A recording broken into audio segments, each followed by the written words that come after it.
Right, okay. I'm back, hopefully. Okay, if anybody jumps in, hopefully you can all hear me and see me now. This really didn't work the last time. For some reason, I couldn't connect to anything, but I'm here. Hopefully we'll have the regulars drop in a minute or two when you realise that we're live. There we go. Go live. Hello, everybody. Apologies about that earlier there. I was having a bit of an issue with the webcam. Wouldn't connect. Kept on stating it was connected to something else. But no, it's no longer connected. So we are live again. All right. I hope everybody is well. I hope you've all had a good week. And we've got some stuff to talk about. A few theories I want to go past on, a few fan theories I've been looking into in regards to G5, and as well as a few things regarding the franchise that I want to talk about as well, because I've got a few interesting theories that I want to discuss. I've no idea if Nosey will be joining us tonight. I haven't got a clue. All right, Zero Bunny, I hope you're doing well, my friend. How is things? Are you all good? I hope you are. Right, but as I said, I have got a lot of stuff I just wanted to chat about tonight. So we'll be here as long, for who knows how long, because we tend to go on for quite a while, don't we? Anywhere up to 4 hours. I mean, last time we had a conversation, it was about 4 hours, wasn't it? Last time. Silver Comet. Greetings, good to see you again. It's been a while since we've last seen you, but welcome. You got a free Saturday. Well, congratulations. Luckily for me, I don't work weekends, mate. I've actually got a few days off next week, so I might do another live stream in a day or two, because I've literally got time off from work at the moment with nothing to do. So I might do another live stream. Zero Buddy, really stoked. Love these live streams. Oh, so yes, I'm good. Good to know. Thank you. I do enjoy doing a live stream. It's always good to talk to people. All right, I'm really quickly, actually, I'm just going to message Nosey and just see whether or not he's available tonight.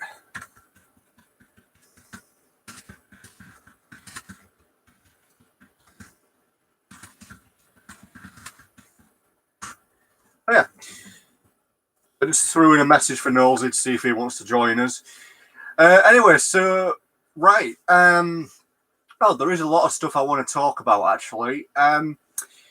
Right. So, is anybody on here? Does anybody follow the YouTube channel Dr. Wolf? Because Dr. Wolf talked about a really interesting theory regarding Zip, if I remember correctly, the new Pegasus character. There was an interesting theory about her. I totally forgot watching the previous streams completely, only the first hour or so. No problem, Silver Comet. Honestly, yeah, one of the few channels I have with the bell. Well, in regards to Dr. Wolf, he had a recent video that really got me thinking. Now, as we all know, Zip looks to be the resident Rainbow Dash style Pegasus for G5.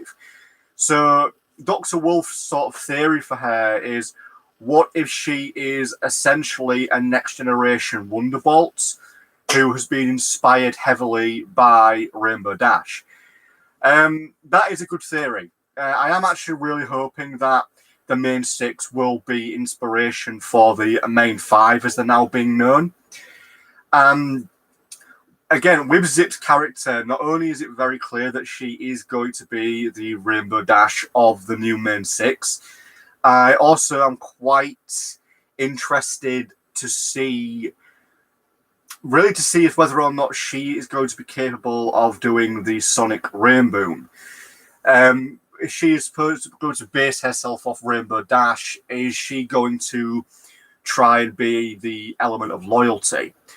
I mean, on the grounds of the elements, will the elements actually appear in G5? Again, that just got me thinking. Obviously, the elements of harmony, well, quote quote unquote are destroyed in the final season of MLP. But I've often wondered if the true elements themselves are just embodiments of the main six. So perhaps the new main five will embody them as well. Comment, I think he is unaware of the true shape cause of the cutie marks, not like the ones in the background of the Facebook official show of the characters. Yeah. Obviously, we don't know enough yet. It's obviously too early for us to really tell, but I do think that the cutie marks will give us. I think we'll have some more to go on, and I know I say this a lot, but I think we will have more to go on, cutie mark wise, when we finally see the trailer for this film, which I'm hoping will get released sometime in the next month. Silver Comic. The ones to be used in the movie were not leaked, but shown in the Hasbro investor stream in very low quality. Ah, right. Oh, that's interesting. I didn't know that. That is very interesting. Very, very interesting indeed. I think they are keeping a lot under wraps about the G5 film and currently its series. It's very likely that, as I said, we'll get to know more when the trailer's out, which hopefully is going to be soon. Silver Comet. Then the leaks in better quality coincide with those. What Fizp is releasing is for the toys, not the animation. Yeah.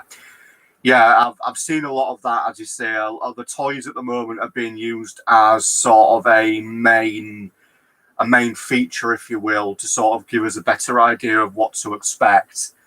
But aside from the little animation reels that we've seen of the characters, we don't know what they sound like. We don't know what they are like personality-wise.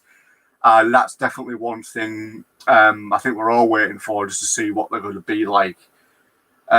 Silver Comet again, I have to point out that the same happened with the first wave of toys for G4 back in late 2010. Interesting. To be honest, since I didn't actually start following MLP until about around late 2013, I don't know much about the early days, sort of pre-season 1. But again, fair point. They would obviously only give you little snippets of information about the characters.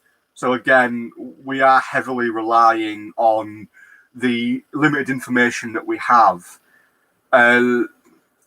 Just to sort of try and give us a time window here. I mean, it is literally the 1st of May, a week today, and that gives us 5 months until the film's released. That is assuming it is still September. Nothing's changed yet date-wise. So I am heavily anticipating a teaser trailer at least sometime in the next 3 to 4 weeks. Fingers crossed we get that, because I really want to know more information, and I really want to be able to talk about G5 a bit more outside of fan theories, which is fine. I mean, I like fan theories. They're always interesting to talk about. So Silver Comet states it was very disappointing for the toy collectors back then. Apparently, it was to protect the future copyright claims for Studio B later. DXX. Yeah, that makes sense. That does make a lot of sense. Obviously, I think as well we could also state that at the time of MLP G4, when it was first released, Hasbro had no idea that it would become so popular and would generate such a fan base. So again, I imagine early days of G4, there was quite a lot of shall we say, shallower availability within the toy area. I mean, speaking of G4 toys, it's a shame that there was some prototype stuff released about 2 or 3 years ago. If it worked like they want, artists would start using the approved cutie mark instead of the leaked ones. It's not going to happen. People are not stupid. Yeah, that's true. I mean, just on the ground, Silver Comics, you actually seem to know quite a bit, probably more than I do. Are you aware of about 3 or 4 years ago, there was some sort of leaked, well, not really leaked, it was sort of just revealed that there were plans, the Hasbro planned to release some very detailed, lifelike statues of the main six. They were scrapped. I don't know why, but they scrapped these real beautiful, lifelike statues and never released them.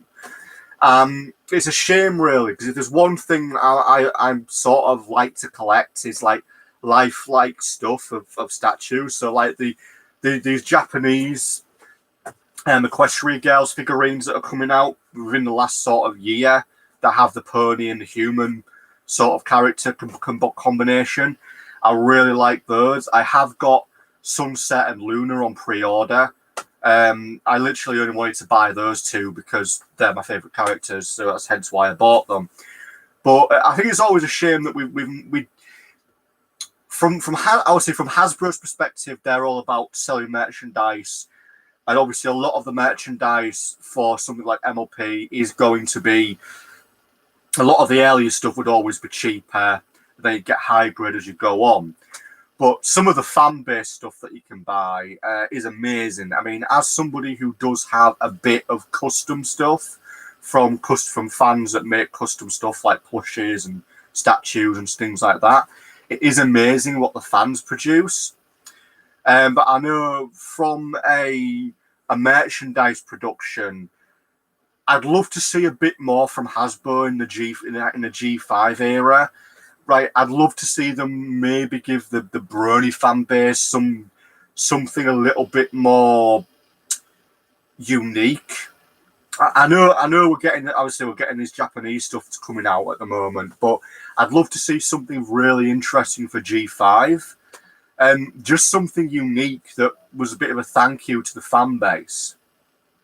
I mean, in regards to the fan base as a whole, I am curious to see, as we've talked about in the past, just how G5 will affect, what about Sir Jonathan Wignall? What about the new Pop Mart statues and the Dissectables? Any opinion on those? Yes, I like both of them, especially the Dissectables line. I really want to get hold of the Dissectables. It's just that at the moment they're not easy to get hold of as the full set. Not unless you're willing to spend a lot of money. I am aware that you can get the Dissectables quite easily in mystery packs as individuals. You can get them fairly cheap. But to get the whole set, it's a lot of money. I mean, I have seen a whole set of them go on eBay for about 200 quid, which is a little bit out of my price range at the moment. Silver Comet says, the only thing Hasbro did well for the pony side of French Miss Magic is a Guardians of Harmony wave of toys. Yeah, the Equestria Girls mini chibis is a self-equivalent.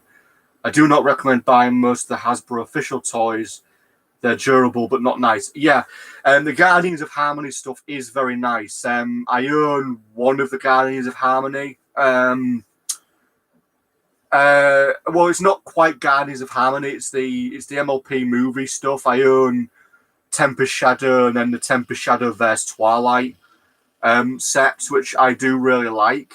I know they're sort of based off the Guardians of Harmony line, and they are a little bit more better quality as they're based off the movie, so they're sort of a better quality to advertise the film. Silver Comet, today in the 2020s, any toy that is not made of vinyl is not worth it for adults. Yeah, I agree. Vinyl collectibles are far better quality. I 100% agree on that. I have two of the vinyl collectibles. I've got Luna and I have Fluttershy. There are a few more I'd love to get hold of, but again, it's sort of money. If money wasn't a problem, I would probably just have if money wasn't a problem, I'd have my own house by now, and I'd have a room just full of collectible merchandise that I really want to own. And most of the collectible merchandise I want to own is not cheap. That's sort of the problem when you're a collector of anything. There's always that stuff that you want, but you just can't quite afford it. Tempest vs. Twilight is part of the Guardians of Harmony. The toy wave is disconnected from the IDW comics based on it. Interesting. I didn't know that. That's interesting. I suspected it was part of the Guardians of Harmony because the quality is better than the usual quality. But yeah, that's a good set to own. But yeah, I didn't know that. Again, this is one of the great things about Silver Comet. You have some really good knowledge. You're definitely worth having in the chat just for your knowledge alone, because you could definitely give us some good stuff to discuss. As Nosy got me back, yeah. So Nosy is probably going to join us later. Yes, IDW asked for permission to do the comics inspired on it. It was not the other way around. Right, that's quite interesting. I didn't actually. I've read some of the Pony comics by IDW. Not a lot of them though. It's on my to-do list.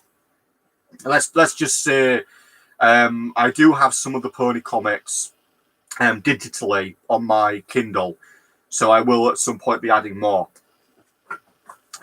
But yeah, I didn't know that. Then there's quite a bit I don't know about the Pony match in general, if you will. Right, so IDW, so Hasbro only requested IDW to do something for Pillars of Equestria, but only after the whole season 7 finale was written and frozen. Yeah, okay. So again, in a lot of ways, Hasbro are playing it safe. Jonathan says, for Deceptibles, if you buy a full box of 12, you get all 9 ponies. Would cost you £120 and you get 3 leftovers. Ah, right. I'll keep my eye on that then, Jonathan. Interesting. 120 quid's not bad, actually. That isn't bad for the whole set. If you had 3 left over as well, you could potentially sell them. Hiya, Nosy! Nosy has joined us. You've had a haircut. Yeah, I had a haircut this morning, mate. Finally. My hair is lighter. My head's lighter. There is less hair on my head now. Silver Comic continues. That was, as far as I know, the only time IDW did not wanted to do something pony. Right, okay. Yeah, I can get that. I mean, I know Hasbro's obviously done a Transformers pony crossover comic, which I've got the first one for that, the whole lot of it. And I know there's sort of like a sequel to it coming out later this year, I think. Oh yeah, Solar Deceptibles, they're super cute. Yeah, Zero Bunny. I do like the Deceptibles. I really do want to get hold of some of them at some point. Really do. Deceptibles are great in the sense that they're very cleverly designed to be self-destructing. Yeah, they are made to last. The quality of their art style is debatable. Yeah, if something's made to last, I'm okay with that. You know, I mean, if something's made to last, I can give a really good example of how things are made to last. I mean, I've got quite a bit of artwork that I've got from conventions over the years, and I've had a lot of it framed. And the bloke who used to do all my framing for me was brilliant. And a lot of the stuff I've got framed by this particular person years down the line, the frames are still solid. So I think that's just a good way of stating, you know, as long as the quality of something, if it lasts for a long time, it's fine. So yeah, I mean, I'm a big fan of quality. I think it's sort of one of the things that, and Nosy can definitely back me up on this. Quality is one of the reasons why I don't buy Transformers that much. I am a Transformers fan as well as other fan of other stuff. And I haven't really bought much in the way of Transformers for quite a few years because the quality of them is not particularly that good. Like most of them, quality-wise for Transformers or toys in general, they were actually probably far better quality-wise back in the 90s and the 80s. Like back in the 90s when I was a kid, like they were always better quality. Silver Comet. Toys that are not based on a cycle of destruction, but rather on generations are always better because true child fans will ask for the next, even if the previous is still intact. Yeah. Yeah, fans collect and then want to keep going. Yeah, yeah, yeah. Because if it's a generational thing, they'll last longer because they're meant to be collected. Whereas Cycle of Destruction is, they get played with, they break, you buy another one. Exactly. It's like a computer or a console. Obviously, they're based on the concept of generational change, and the next console or the next computer hardware will be better, and so on and so forth. So yeah, generational building is better than, I just say, cycle of destruction, because they're not built to last.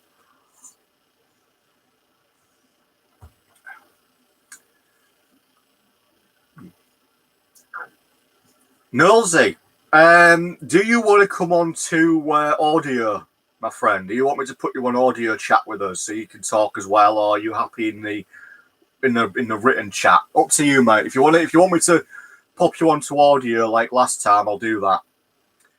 Silver comment: one way or another, Hasbro investors must have their money. The end justify the means, so let's make good means. Yeah, you've got to keep your investors happy. You really do. I mean, if your investors aren't happy, then that's not a good thing. But at the same time, you've got to keep your fans happy. And I could say that I hope that Hasbro does actually keep the fan base in mind, the G5. I really do. But we'll just see what happens. I mean, there are some examples of MLP Hasbro toys in general that just didn't sell well, which is why, from a series perspective, certain things never continued. I mean, for example, or at least this is what I've been told. I don't know how accurate this is, but I suppose everybody remembers season 4 finale where the main six unlocks the rainbow power. And, they went through effectively a Magical Girl style transformation, and they got like bigger mains and new looks, and it was dubbed the Rainbow Power. Apparently, the reason why it never reappeared, apart from that one time where Luna effectively had like a dream about it, the reason it never reappeared was because the toys for that never sold very well. That's what I heard anyway. Silver comment: I have to congratulate Boulder Media, not Hasbro, for how well they've kept the production secrets from all of us. Much better than DHX. Yeah, I 100% agree on that. I mean, bloody hell, the 2017 film, the leaks were huge. Plot, characters, everything. It was even leaked. The full film was leaked onto YouTube at one point, and it was just sort of there for anybody to watch, and it did have a bit of an impact on the box office for the film, as well as also the fact that the film wasn't released worldwide. And obviously they're doing that with G5 on Netflix, which is a good thing. It does mean more people will get to see it on the same day. So Zero Bunny was a bit gimmicky in my opinion. Yeah, gimmicky is always a problem sometimes. Silver comment: when Pinkie Pie shows her rainbow power form to mean Twilight, she always had that ability. Yeah, I mean, Pinkie Pie's sort of always been one of those odd characters. I mean, I know the whole concept with Pinkie Pie is that she's your typical, fourth wall breaker character, ain't she? Boulder Media is legit. Yeah, they are a great studio. They are doing really well at keeping everything wrapped up for G5. I just hope we get more information soon. I want a teaser at best. I want a trailer, a teaser of something, so we can at least know the basic backstory of what we're sort of going to be seeing for G5, or at least the film anyway.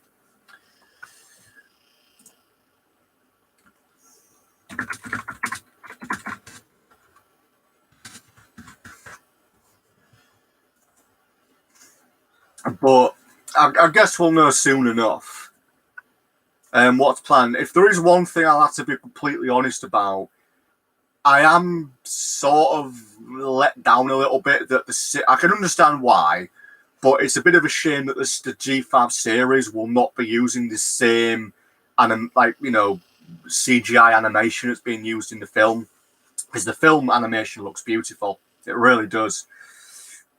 Silver comment: the MLP movie 2, also known as Rainbow Road Trip, changed my opinion to the company in a way the Equestria Girl shorts could not. Yeah, I get what you mean there, because obviously the Rainbow Road Trip, it had a very sort of similar animation style to the film. As you say, you could almost dub it the MLP movie 2, because it in its own right, it kind of was. Today, I'm glad that there are ones trying the full 3D for the first time. Yeah, I am looking forward to the G5 film, definitely for the animation style. It does look really nice. I'm just sort of hoping. I don't know what to expect for the series, because I know the series isn't going to be full 3D, but as long as it looks good and it looks on the level of G4 or even better, I'm happy with it. Also, the only other thing that I'm thinking about in regards, I mean, it wouldn't make any sense if they did this, but will the voice actors for the G5 film be doing the voices for the G5 series? I would assume they will, because it wouldn't make any sense having different voice actors for the characters in the G5 series. But again, we don't really have any details on what the voice actors are going to be like.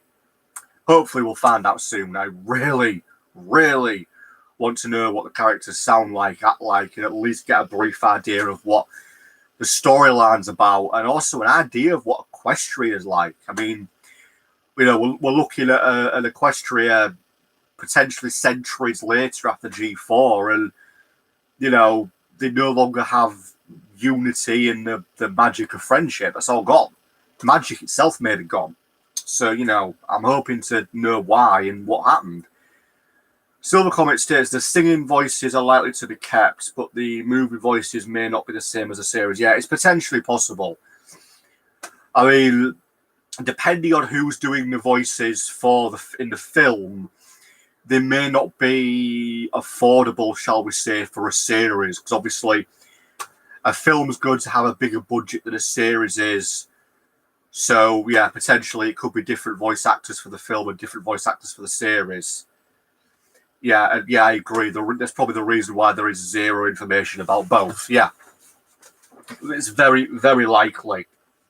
It's too early to speculate. I know we had that as we had that video I did probably about a month or two ago now, where there was, shall we say, questionable information on an apparent leak regarding the voice actors for the G5 film.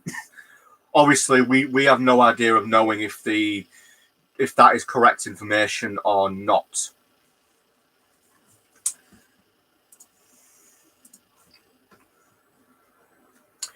So I have a question for everybody watching. Just a random question.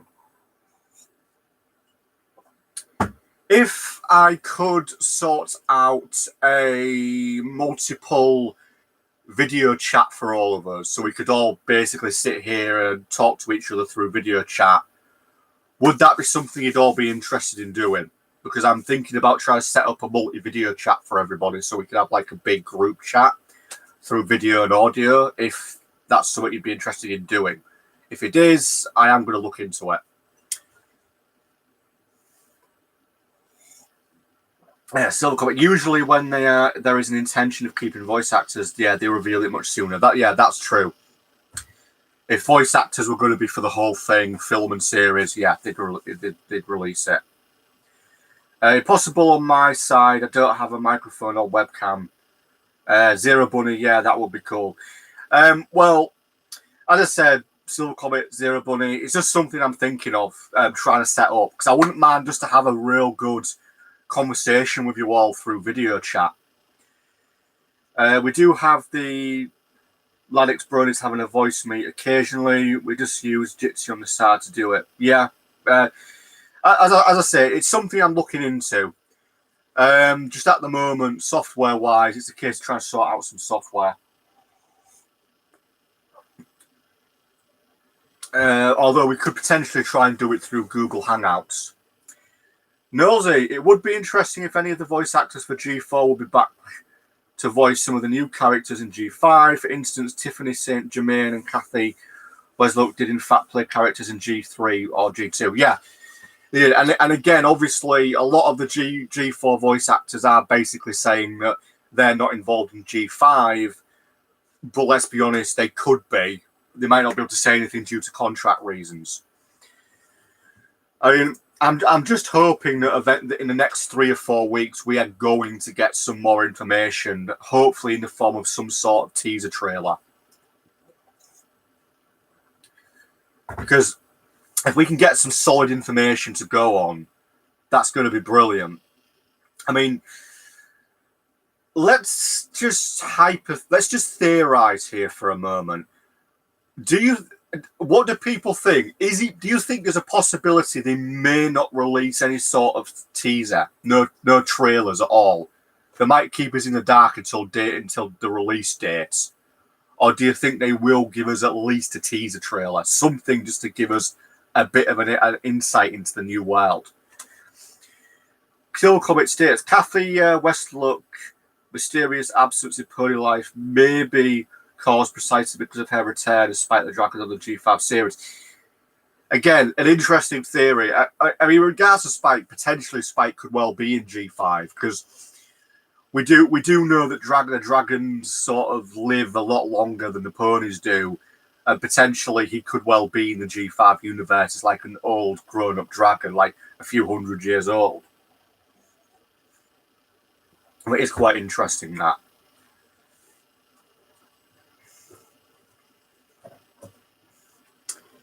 But there is a hell of a lot we don't know. I mean, one thing I'm curious about, I'm hoping there'll be like a DVD release for the G5 film because I'd love to add it to the collection because I have almost all of the MLP stuff apart from season 7. I don't have that yet. And I don't have the Equestria Girl shorts. Apart from that, I think I have everything on DVD. Nosy states, it'll be interesting if the series follows the movie. The voice acting is done in Canada again because the voice was done by DHX Media in Canada, but with Boulder Media and E1. Yeah, it would be interesting to see the series actually follow the film because G4 sort of tried to do that. They tried to link up the film to the sort of, was it season 8 or season 7 onwards? They tried to link the film to the series, but they only sort of had minimum success. They never really pushed the narrative with the film characters, probably because they couldn't afford them for like one episode or something. So Silver Comet, if Kathy was requested to do lines for Spike, she would not be able to be casted for the company doing Pony Life. The contract from DHX were not ported, but each one written independently. Right, okay, that is interesting. Netflix are in partnership in production to this. I think it could be an American cast, potentially Nosy.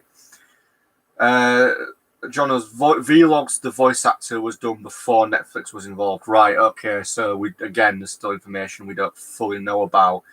Originally, Paramount, it was originally a Paramount released film, not streaming. Right.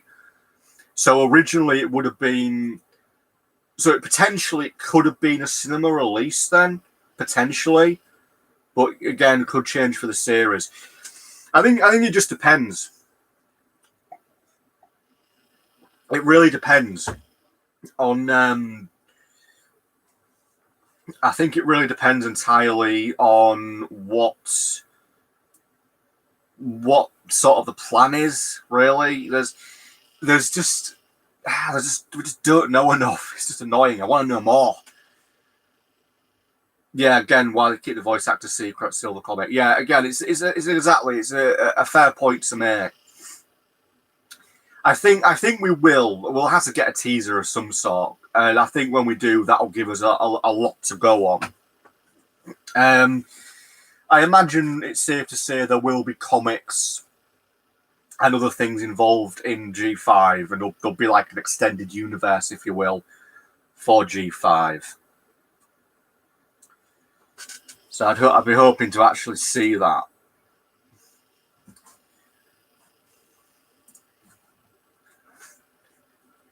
But that's part of it, isn't it? That's sort of like part of the real thing about G5. We just don't know enough about it.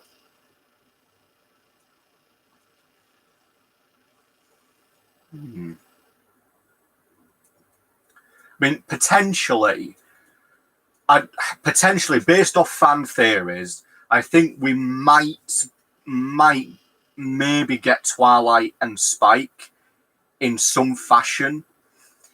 Potentially, we might see like an ancient Alucard Twilight with an ancient fully grown Spike, maybe. Or again, I know there's some theories that we might look at maybe like a main 6 magical recording that'll give them the new main 5 some information about things.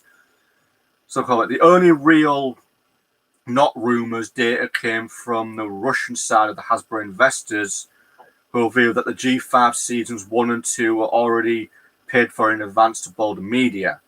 So it cannot be cancelled even if Netflix closed the contract. Right, well, that's good to know. At least we know for definite, obviously, there's the film and then there's 2 seasons of a series. So we know that for 100%. That's good to know. Because the last thing you'd want is it just to disappear.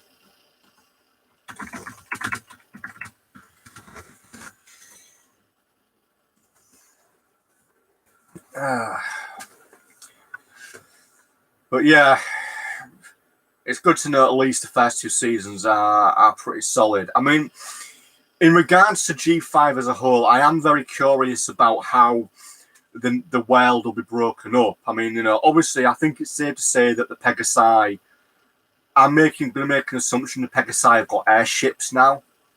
That they have the ability to move around in airships.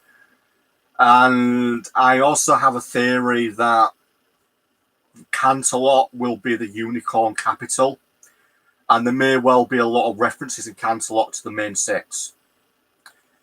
The only downside it may be that season 1 finale may feel like a mid-season finale without a closure feel. Yeah, I get what you mean by that, Silver Comet. That essentially, yeah, effectively you could say season 1 and season 2 might just be one big season split into 2 parts. I can't remember what the series was now. Oh, yeah. If anybody's ever watched The Chilling Adventures of Sabrina on Netflix, the final, season 4 was technically just the last bit of season 3. They basically just sort of cut season 3 in half and called the last bit of season 3 season 4. So, yeah, I know what you mean by feeling like a mid-season finale. I know exactly what you mean by that.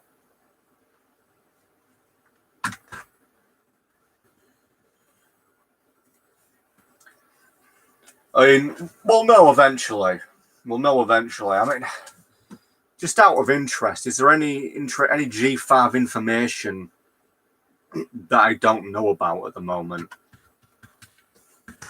Have a quick look. No.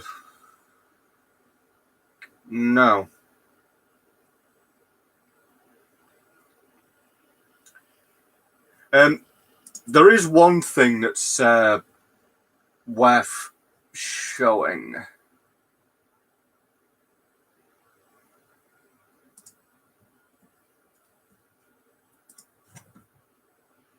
A great other series to compare G5, She-Ra and the Princess of Power, original Netflix Western anime. Yeah, Netflix does have some good originals.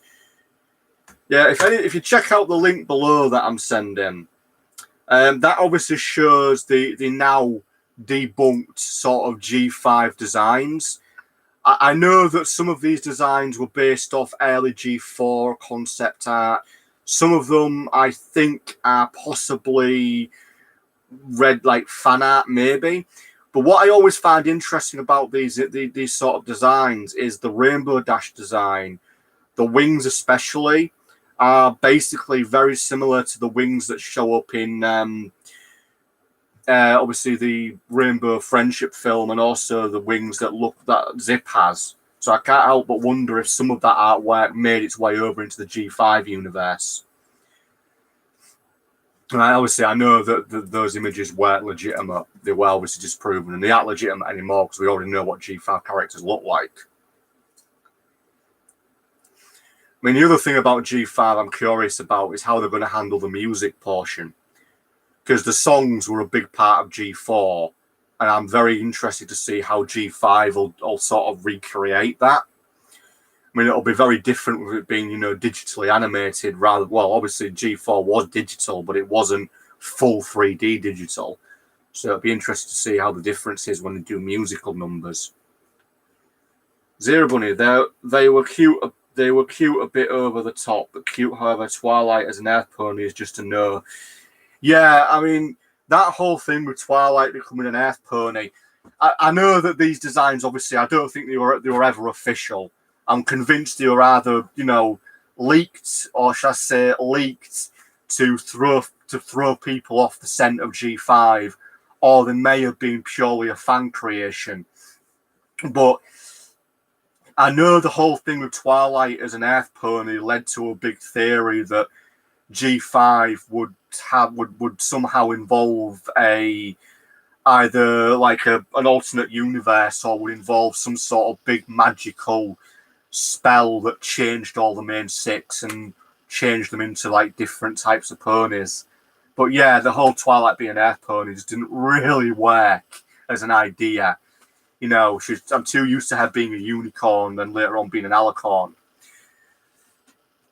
But yeah, I mean, just on the subject of Twilight, since we're talking about her now, did anybody else feel like Twilight becoming an alicorn? Or I mean, I know it was always foreshadowed in the first two seasons anyway, but in regards to Twilight as an alicorn, I always felt like her character as an alicorn was wasted.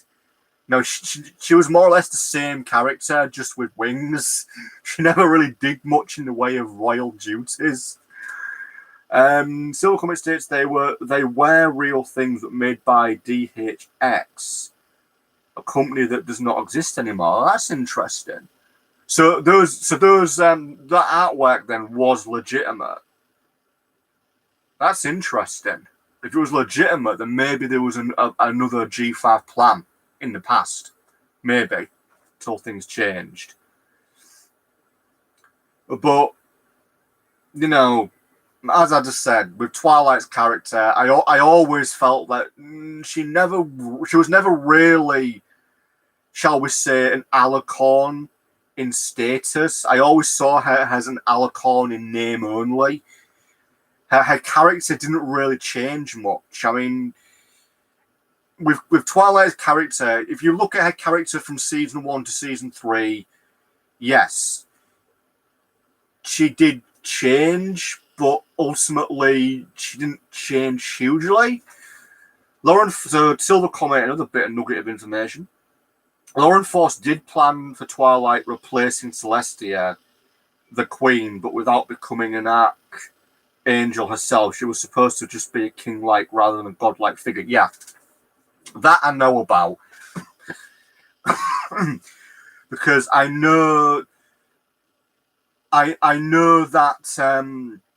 the original idea for Celestia was she was going to be like some kind of mysterious, like queen-like figure who very rarely showed up. I think the original idea, she was going to be like a mysterious background character who you never saw, and Twilight kind of talks about a lot, but you never saw her. I believe that was the original idea. And Zero Bunny, yeah, like nobody ever recognized her as royalty. How the same with the main six. Yeah, it's just sort of the whole thing with Twilight that I've always viewed her character as being sort of wasted potential.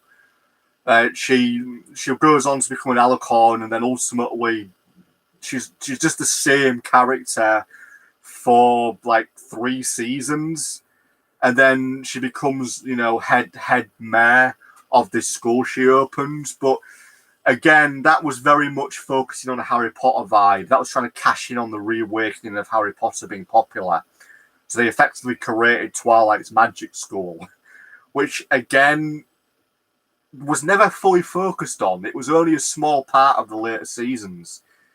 Silver Comet States is one of the things that were changed by executive meddling by Hasbro, like Applejack being racist against unicorns and magic in general, only seen a bit in Winter Wrap-Up. That was very early on. Yeah, again, I know little bits and pieces of some of the sort of original ideas for the characters. Interestingly, Applejack being, racist towards magic and unicorns in general does sort of carry on a bit in some fan fictions where people have written her character as being the original concept. Yeah, I do agree on that. The Silver Comet Twilight as a teacher of the CMC was done well in season 4. Again, if there's one thing that I always feel quite strongly about, it's that the CMC were potentially the show's greatest asset. They sort of really sort of reflected what the series was about, and they had some of the best episodes. The only downside for me, on my personal opinion, was that the final episode of the CMC in season 9 was a bit of a letdown. It wasn't anything special. They just had them learning something they'd already learned. They could have done something special, but they didn't. That was the big letdown for me. Ponies have always copied popular things. The film was a rework of the original plot, Twilight's Kingdom. Yeah, I know about that. Yeah. With Fatopia, while the school was taking on Harry Potter, Question Girls, Monster High. Yeah. Everything Jonathan says there, 100% agree on. And most of that, I knew about sort of most of that stuff I'm aware of. Still comment, her way to do and teach things by season 8 seems like a corruption of her original style. Yeah, I think Twilight ultimately changed as a character. Although I will definitely say the film, the 2017 film, definitely gave you a glimpse into what Twilight would be like if she was heavily pressured. I mean, obviously, in the film, she feels like the responsibility to save Equestria is purely resting on her shoulders. She does momentarily completely forget about her friends and about all the things they've done. So it was sort of nice to see Twilight in a little bit of a different element, although briefly. The 2017 movie script is based off an earlier version of Twilight's Kingdom, not the other way around. The movie was in development for 4.5 years. Wow, long time. I mean, that's interesting. If you sort of think that if it was in development for 4.5 years, then it obviously went into production around 2013, so around about season 3, which, makes sense because that was the height of the Brony fan base, really, sort of being, shall we say, known about and really being the highlighting series. So, that actually does make a lot of sense. I mean, a lot of the behind-the-scenes stuff for the MLP film is very interesting to watch. Twilight's Kingdom had many fixes that would make it an even better movie than the 2017. Yeah, that's normally the case, though. It's normally the case. It is just a shame, really, because I know there was a lot of ideas for the series that they never incorporated because the high-ups at Hasbro didn't want to do it. For example, they were originally going to go to Zeccora's homeland. There was meant to be a 2-part episode special where you were going to actually learn all about Zeccora's origins, which would have been really nice because her character really got thrown away in later seasons. She barely ever showed up. The original proposal was to end season 3 with a plan for a movie. Yeah, I know about that bit. The plot of it became Twilight's Kingdom for season 4, so you had to tweak the film plot. Right, that again makes perfect sense, Jonathan. I get that. That does make a lot of sense. But then again, that could be some cases. Sometimes, a film can exist because, there's unused material. So they go ahead and use it. a good example of that, actually. Now, if anybody's ever watched the series Stargate SG-1, the two films for Stargate SG-1 were basically just, I believe anyway, were unused sort of script ideas that they just turned into two films to finish off the series. Yeah, again, we get good examples. Episode 25, episode 26, yeah.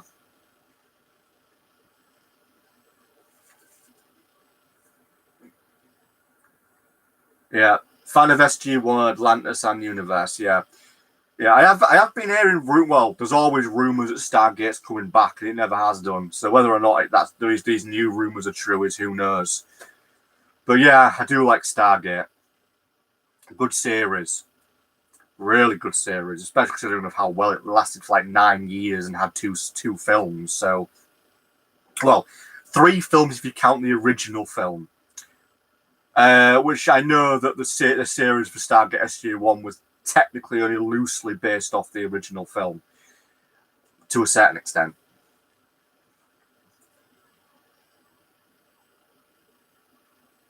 Ah, interesting. So there's Stargate Universe Season 1 included in the canon, the script of the film Stargate Extinction, the film that was never filmed. Interesting. I didn't know that. That is interesting. But again, it's not a surprise when you really think about it, because, you know, film scripts often get rewritten, seasons get rewritten. It's sort of interesting, really, just how much stuff you can find out that sort of exists because of unused material. It's always an interesting theory to go by.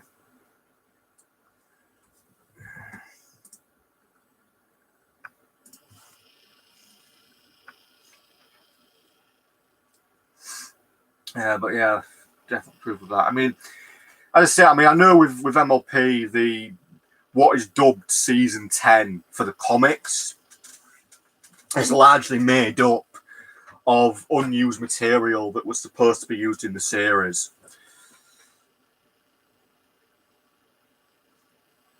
Right, so season 3 would have started before the cancellation. It's still interesting, really, how in a lot of ways with MLP, it's continuation.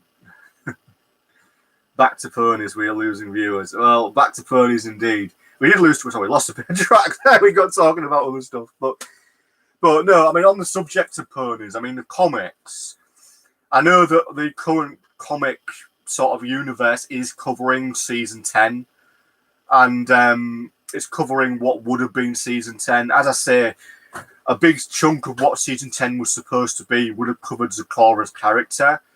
And that she's a character I really feel like was never given the spotlight. You know, she was an interesting character, and she was only ever treated like a minor character. And it would have been nice to have seen her origins, because I know the MLP comics are now going to basically discuss her origins and like her homeland and why she's in Equestria. So it's good that they're doing that, but it's also a shame, you know, all comics of MLP made by Ideas and Design Works, RDW, are just official fanfics. Yeah. I get that. I do get that. I mean, isn't some of the comics based off unused scripts? Because I heard some of it was based off unused scripts. I don't consider them to be canon, G5 or G5 TV series.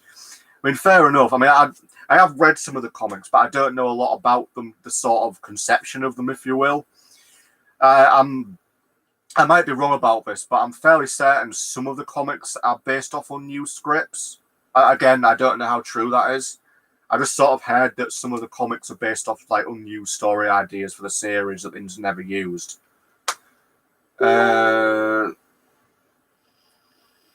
I'm not worried about by anything they may show about Zikora's lands or any other retcons.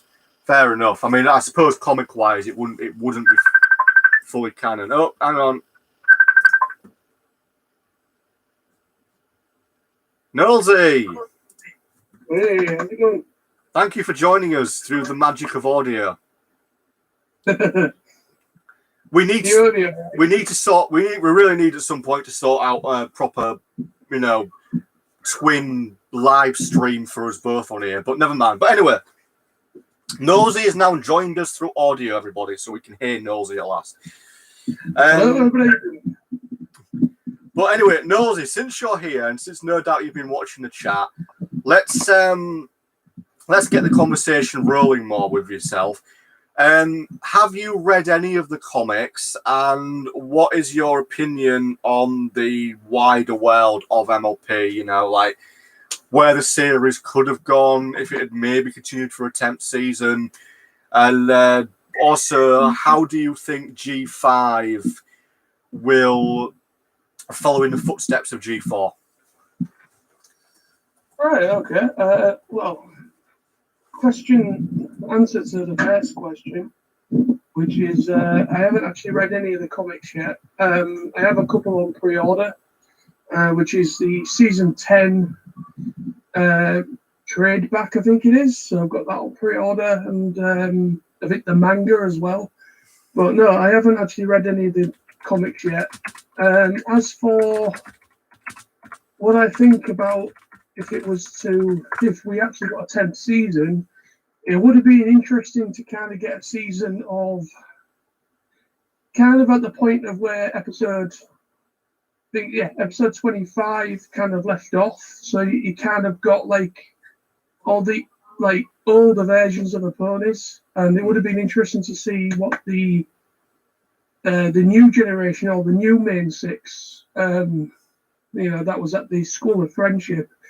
Would have been kind of interesting to have got kind of like where they were in their lives, and kind of like a season of what's going on, basically. Basically that. What else was it you said about? Also, ask and obviously in the chat, anybody feel free to comment as well on this.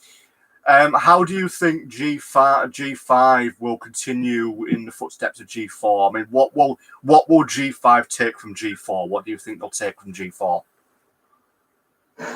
I'm not quite sure. I mean, obviously it's too early to really tell, obviously, but I genuinely think we might get some returning characters, possibly. I'm not going to say that for sure, but I think we might maybe, like any of the characters that we know have long lifespans, such as like Twilight, for instance, and maybe Celestia and Luna or Spike or whatever. They would be, and also maybe, what's the name? I've forgotten the name. I've forgotten the name now. The child to Flurry Heart. Flurry Heart, that's right. Yeah, it'd be interesting to kind of maybe, I would think probably the time G5 starts, depending on what the time, how much time has passed between G4 and G5. It would be interesting to kind of see if she's still alive, which most likely she would be. She would probably be, she'd be an adult by the time of this of G5, but she won't be old. She'd be relatively young still, I would have thought. But again, it depends of how much time has passed, because obviously there's a good, between episode 24 and 25, there's a good possibly 10 to 20 year gap. And then obviously there's another gap to the beginning of G5. And I don't really know what they would bring or what elements they would bring from G4, but I think we might get some returning characters, because that would make sense as like an anchoring point. Any characters that are probably still alive that knew Twilight and her friends, and able to kind of give some advice to Sunny and the rest of the gang on their journey as well. Yeah, I mean, in response to Silver Comet has posted some. So Silver Comet states upon the School of Friendship is something that may be recalled in G5 even more than the main six themselves, because institutions last for centuries. Yeah, that is a very good point to make. Potentially we could see maybe a larger School of Friendship, potentially maybe trying to pass on the teachings of the main six. That is a very good point. I do like your quote here, though. Twilight likely went on a, quote, suicide pact with her friends, keeping them alive but aging for a long time would just cause help. That would fulfill the prophecy of Megan McCarthy. An interesting theory there, Silver Comet. A very interesting theory. I know there's a lot of, again, these are fanfics, but I know there are fanfics and fan theories that deal with the idea of Discord effectively either giving Fluttershy immortality or slowing Fluttershy's aging down. I mean, realistically, yeah, Discord could potentially keep the main six minus Twilight alive for a longer period of time. Because I think if there's one thing we could probably say is that Discord potentially is the strongest being in Equestria. Yeah, as Silver Comet states, Twilight will not outlive her friend, literally from Twitter. Yeah, I remember that being said on Twitter, actually. That was just shortly after, wasn't it? It was shortly after season 3 aired, and everybody was obviously saying, well, she's an Alicorn now, she's immortal. And I know that was a big thing that they said about how she will not outlive a friend. So, yeah, Silver Comet, you have a good memory. We have a good memory there, but yeah.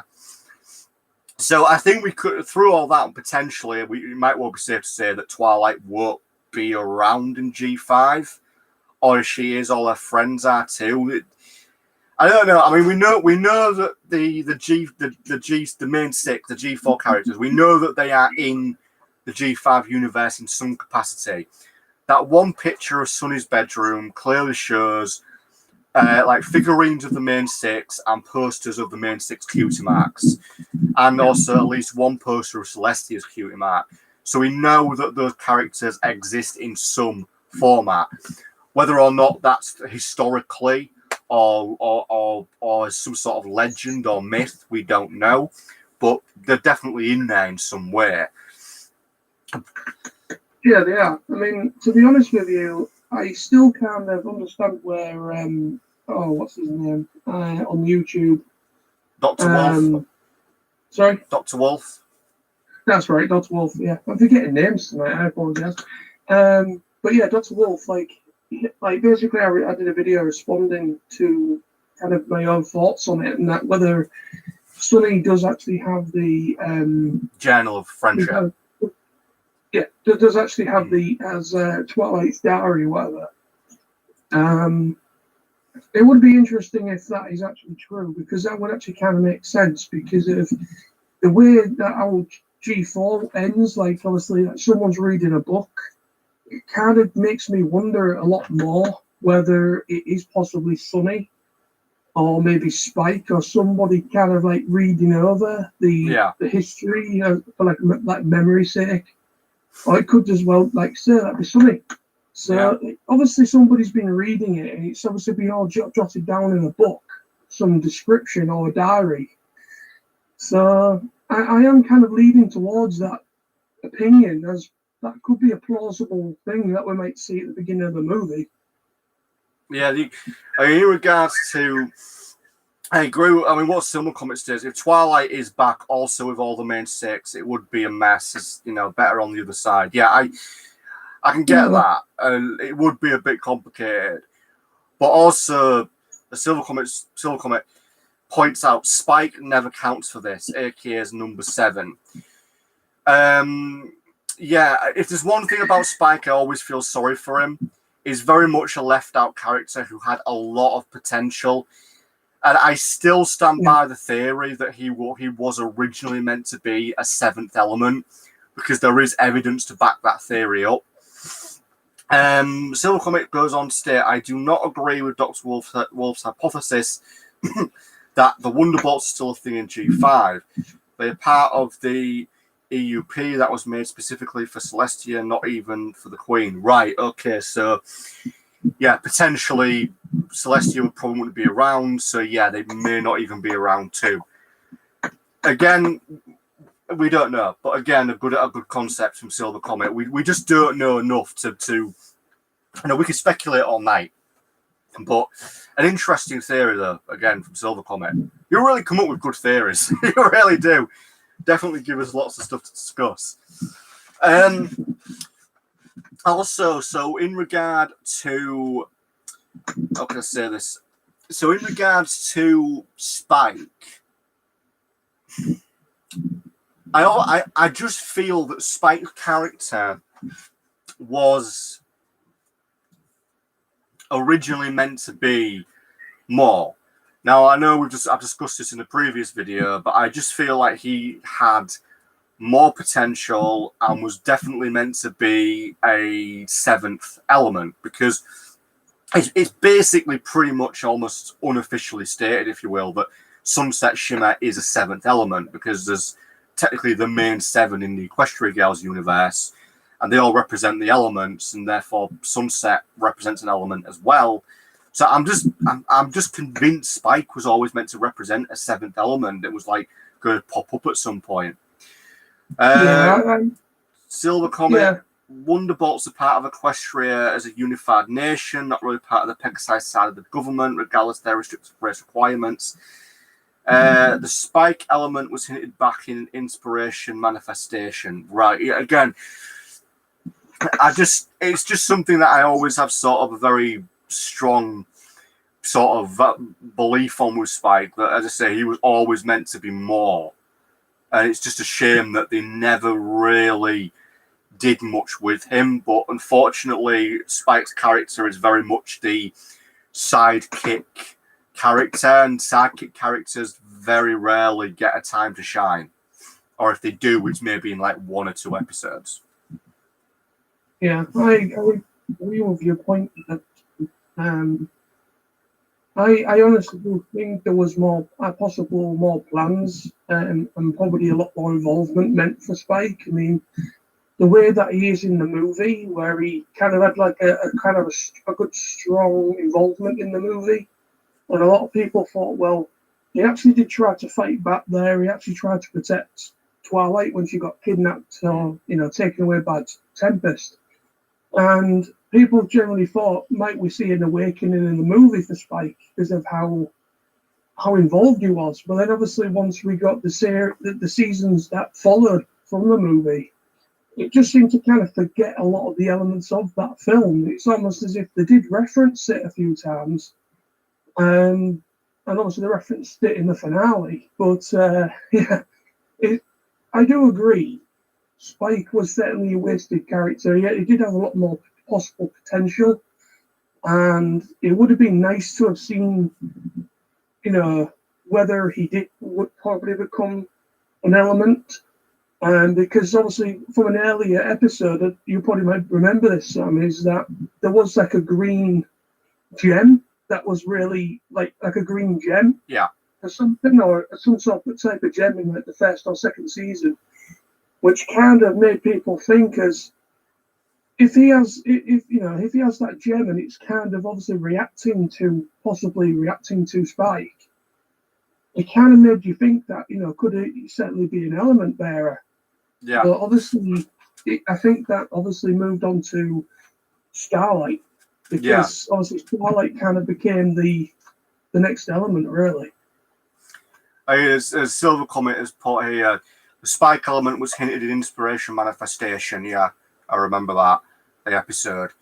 And also, the Green Book contains the essence of the Green Rupee from the books that reference the original elements of Hamley before the retcon of Season 7 finale. The fact that the Green Gem was also included in the animation of Season 7, Episode 25 was actually a protest for part of the animators. Oh, that's interesting. Which sort of makes sense, since, as we've mentioned, the high-ups seem to do quite a bit of changing in that series. Potentially, there may well have been a lot more for Spike then, if that hadn't happened, which is a shame, because, again, I would have loved to have seen him really take off as a character. Yeah. Yes, I mean, you can definitely tell there's a tone difference with how the series progresses. Yeah. Kind of like from the beginning, like all the characters and Discord and a few other characters get quite a decent amount of screen time. But then the latter end of it, like anything from around about season 5, I'd say, you see Spike a lot less, and he's kind of being palled up with Big Mac a few times, and kind of like he's not really involved in a lot of the missions or the objectives of going to different places to find out what the issue with friendship is and everything to try and redeem it and sort it out. And he kind of became a lot more than he was, a lot more of a secondary character. He became a lot less.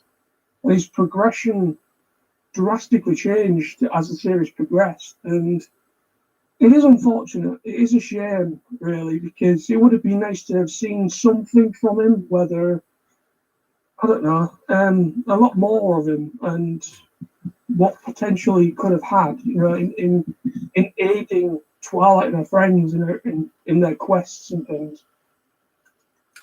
Yeah, I mean, continue there.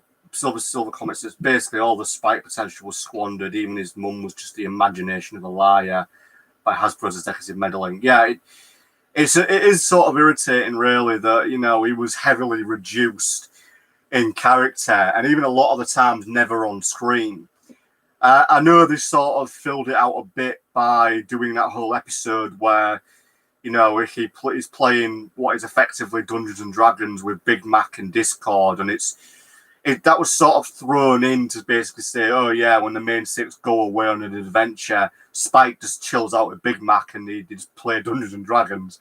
Yeah, it was a bit of a cheap shot, but it was only really done to sort of give you an idea of what Spike was up to all those episodes when he wanted him. Spike can never be his own thing because he's kept as a Mickey Mouse by Hasbro, always to be in the same way all generations of My Little Pony. Yeah.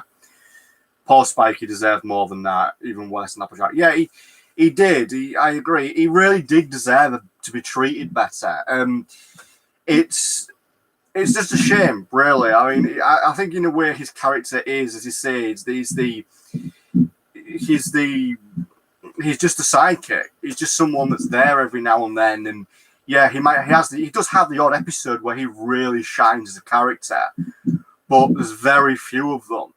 And if you ever look at the episodes as well where he shines through as a character, those are normally the episodes where you get the strong impression that he is an element bearer. So, I mean, we could say, to be fair, to state why they did it, well, we know why they did it. It's, characters like that always get cut down and relegated because, they're not the main character. Zero Buddy states, I feel as if he should have been part of the main group, definitely a seventh element. Yeah, I 100% agree with that. It's like I said, it's basically where I think whole Sunset came into it. Because Sunset is a seventh element, and that's why Spike really should have been a seventh element. Theoretically, he should have become an element bearer or the Dragon Lord. Yeah.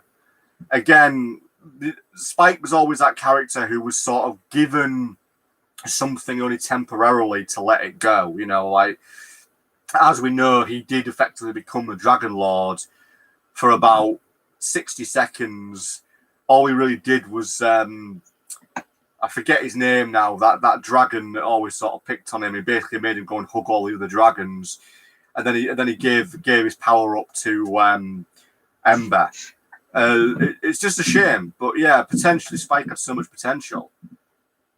Sunset Glimmer is on the same level than Spike or Sunset. Sorry, Starlight Glimmer is on the same level as Spike or Sunset. Yeah, she is in some ways. There is some artificiality to the roles. Yeah, they are definitely. I mean, I know sort of with Starlight Glimmer, she, in a lot of ways, Starlight Glimmer, when she was first introduced, she was probably, dare I say it, the most unique villain outside of sort of Discord, because, she was doing something very unique that, shall we say, has been done in the real world many decades ago. We all know from what we refer to there. And her character as a villain was very interesting. And then to basically have her go through redemption and become effectively for a while, almost become sort of a Twilight clone. I know there were theories she was going to replace Twilight at one point. They did dumb her down quite a bit later on. You only really saw her character shine through maybe twice. And again, she was demoted to background character, and you didn't see much of her after that. No, you didn't. I mean, to be honest with you, like most fans, I wasn't a big fan of Starlight when she first appeared, when she was a bad guy. I mean, yeah, I agree with what you're saying. She was kind of interesting. She was kind of an interesting villain, but I kind of agree with fans that say that she was probably one of the worst villains in the series and kind of a bland character. And then obviously her redemption, as you said, I was actually really impressed with the character development for her, like going forward from when she first appeared. And yeah, like you said as well, she pretty much ever since the School of Friendship opened, she became a lot less involved. I mean, yeah, there was some good episodes where she helped kind of the changelings kind of become good. I mean,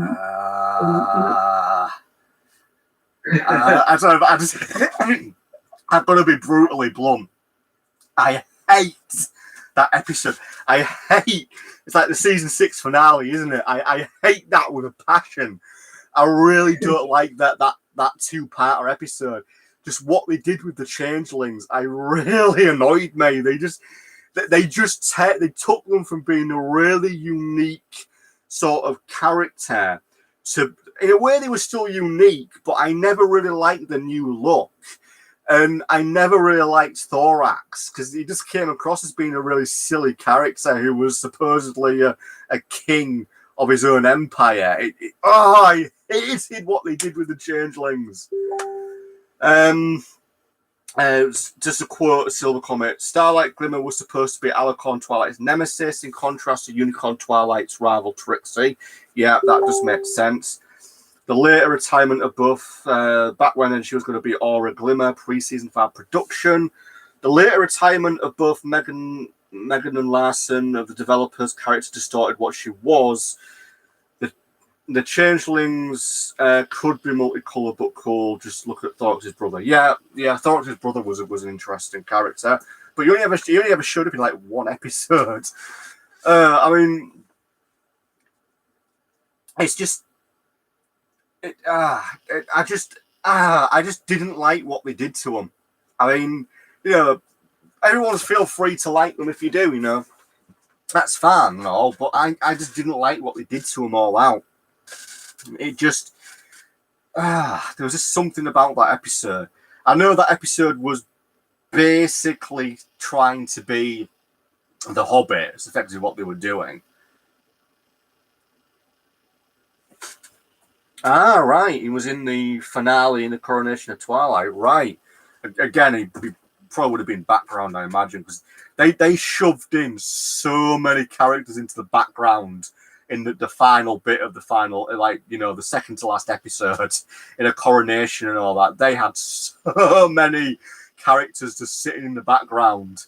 But yeah, it was interesting to see, to at least see them there. I mean, if there is one thing that did bug me a bit, it's the fact that they had Tempest Shadow just randomly show up in the background in the fan in like the second to last episode. I mean, come on. I was really hoping to see Tempest sort of show up properly in at least one episode.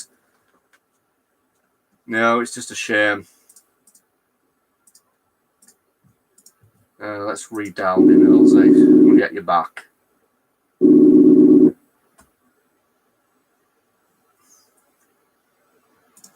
I don't think so.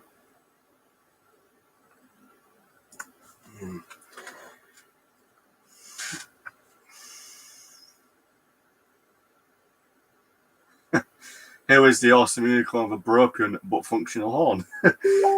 Yeah, it's just sort of one of those things, isn't it? Really. I mean, I know as a character, Tempest went through like a dozen or so redesigns, recast, like remoldings. I mean, I've got the art of book for the film, and I know originally Tempest was.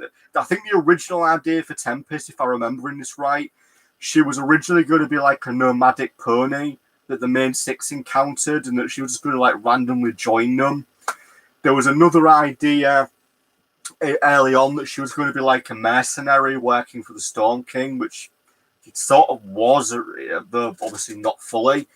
But I know that there was a lot of interesting ideas for her character, including one idea where there was some concepts out of Tempest Shadow wearing what appears to be some form of almost steampunk style battle armor, which is quite interesting. But that I believe that was sort of from an original script where the main villain of the film was going to be Twilight, was going to be Celestia's brother. Yeah, I've read the prequel comic to the film. Yeah, I like that as well. It did flesh things out quite a lot. But I mean, as I said, I do know that I believe the original idea for the 2017 film was the main villain was going to be Celestia's brother, who was like banished or something, and he was going to randomly show up. But yeah, Zero Bunny. Yeah, originally that was one of the ideas for the 2017 film. The villain was going to be Celestia's brother, Cosmos. Thank you. Yeah, that was his name. I forgot the name.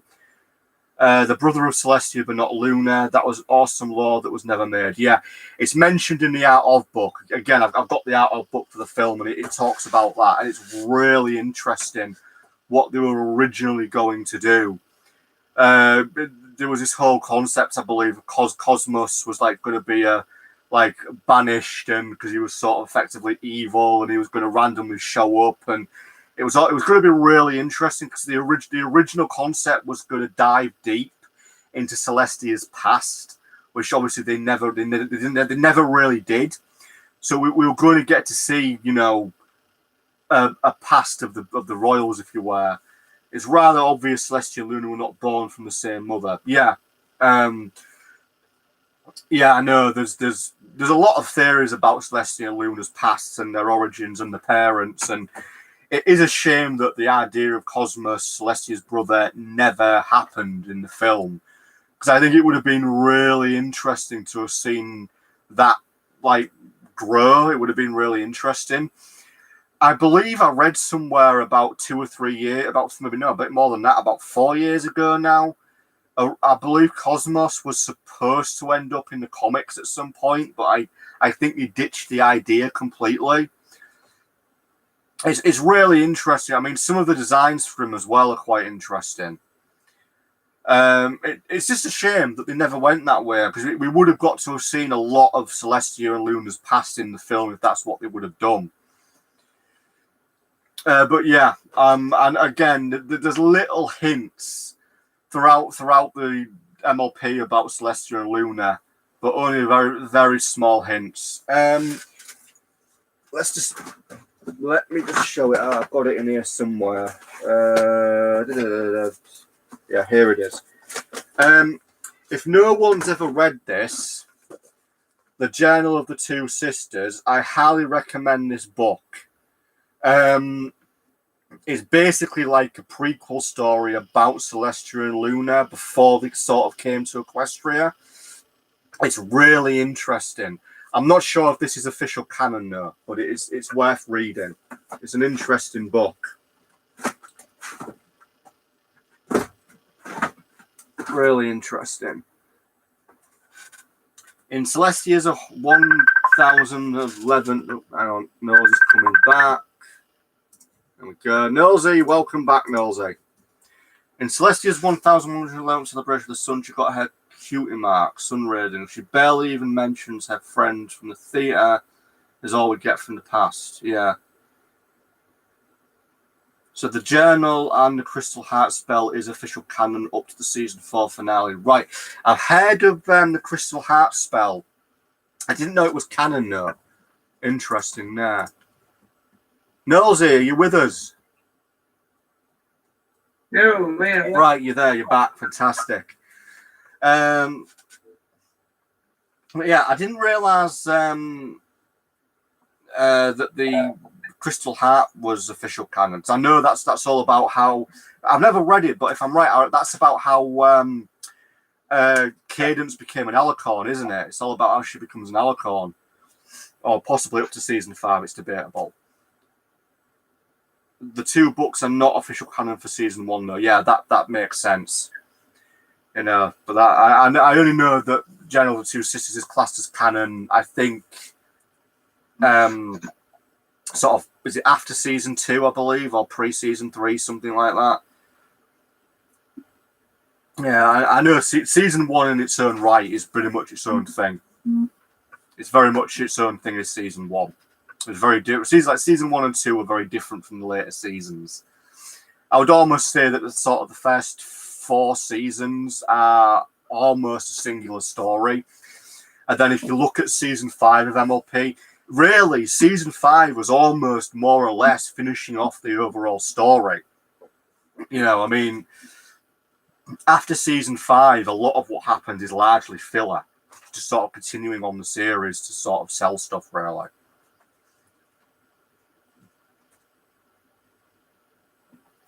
Season 1, The My Little Pony Adventures, 2008, by Lauren Foster and Amy K. Rogers. Right, okay, that'll be worth having a look at then.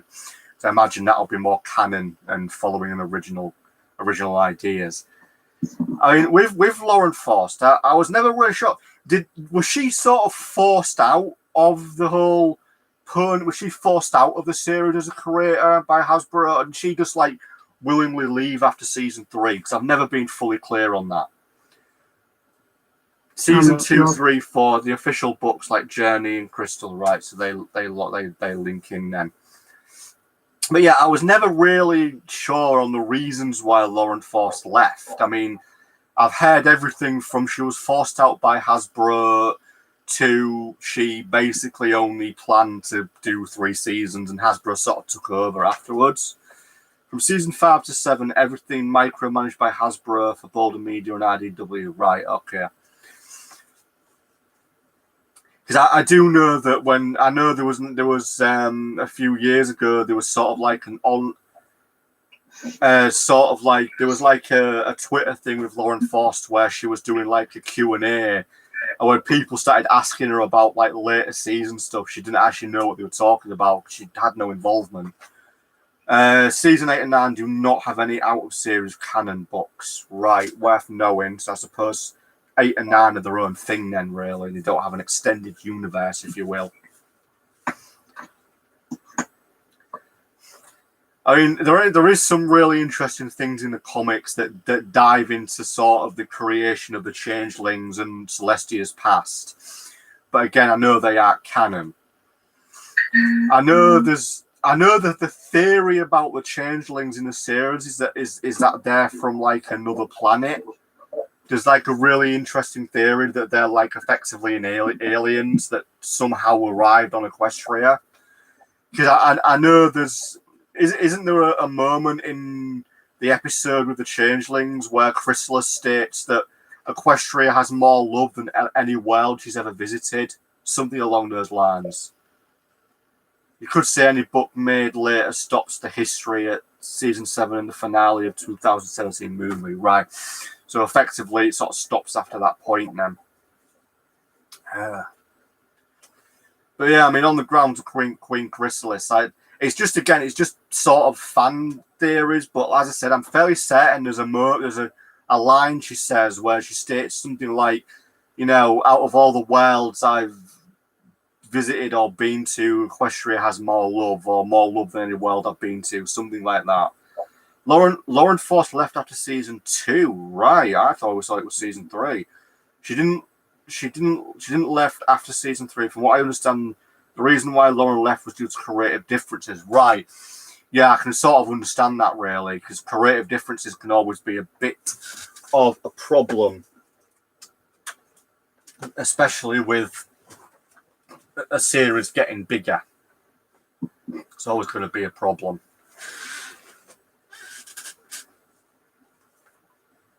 Well, originally there was only going to make 3 seasons anyways, to be honest. But to be honest, I mean, I've heard that there's a little bit of a thing with Lauren Foster. Like some of the shows that she's like created or been involved with, she's kind of left, or kind of after a few seasons or so, because it's kind of the way she is. She kind of like sets up all the imprint, the characters, and kind of gives whoever has picked it up, kind of gives them the tools to kind of carry it on with. But yeah, I mean, I've heard something like that, like what Jonathan just said. That yeah, I generally think it was down to creative differences because obviously Hasbro at the time when Hasbro first came, well, when MLP first came out, it was a very different show, and obviously she wanted to try and keep it to how she wanted, and obviously with Hasbro they would have wanted to go back to it. Well, obviously they want to sell toys most likely, so well, most definitely. So. Yeah, as Silver Comet has stated, and yeah, fair point to him. Not even Equestria Girls has anything from season 8, even though chronologically should match for after the creation of the School of Friendship. It is never mentioned yet. That is indeed true. And then obviously Lauren Foss collaborated on all episodes of season 2, including the characters of Cadence and Chrysalis, but did not participate in the season 2 final itself. So basically, I think then most of the primary characters were created by Lauren Foss then. But, well, obviously, apart from anyone that showed up after season 3, basically, or season 3 onwards.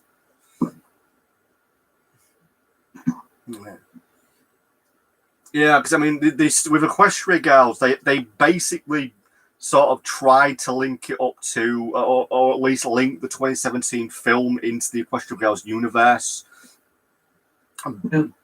by having obviously that episode they did where the Storm King's latent magic is somehow in the Equestria Girls universe. Yeah, Silver Comet states Cadence was a unicorn. Yeah, I'm aware to an extent Cadence was originally a unicorn before becoming an alicorn. I've not read the book, but I know a little bit about it.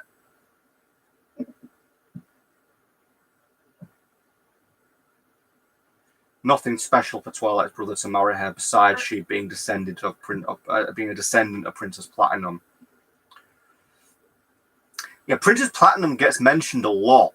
I don't really know much about her character, other than she gets mentioned a lot. I've always assumed she was very important in some way in equestrian history, but don't know much about her. I thought Cadence was a unicorn. That was changed because Hasbro demanded a proper princess, so that makes sense. Executive decision. Always getting involved. Nosy, got anything to discuss? Not really. I mean, to be honest, like just looking at the comments here, like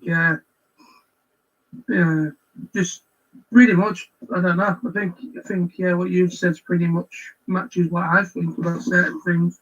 Twilight and her family are nobles from Unicornia. They would never marry a princess.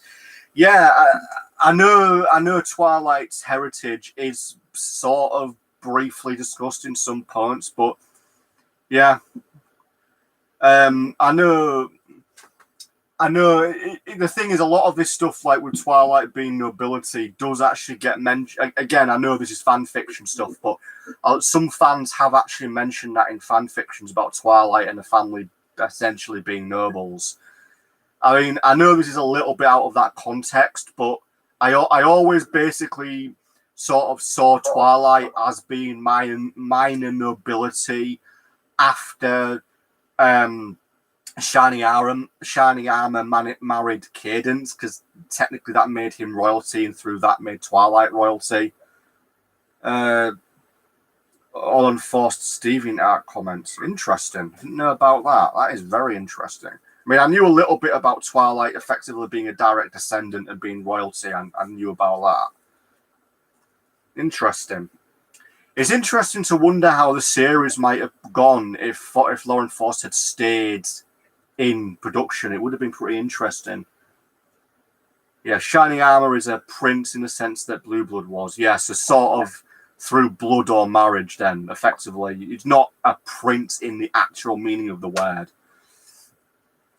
It's a real shame that Blue Blood never did anything with Blue Blood either. I mean, he had that one episode and then you never see him again. I don't think he has any speaking lines after that. Yeah, I generally think he was just a hated character, to be honest. I think. Yeah.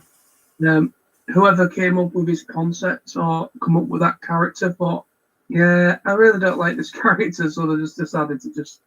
I think he came in. I think he was involved in what, maybe 2, maybe 3 episodes in the whole thing. I think. Yeah, I think he kind of. he shows up in the season finale, the season 1 finale, in the Grand Galloping Gala. Then I know he shows up in the background, sat with all the royal ponies, effectively in the Equestria Games episode. I'm not sure about after that. He was supposed to get the same dream of rarity in season 1, so interesting now. That's interesting.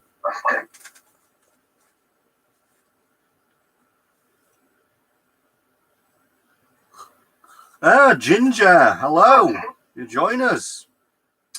Good to see you here.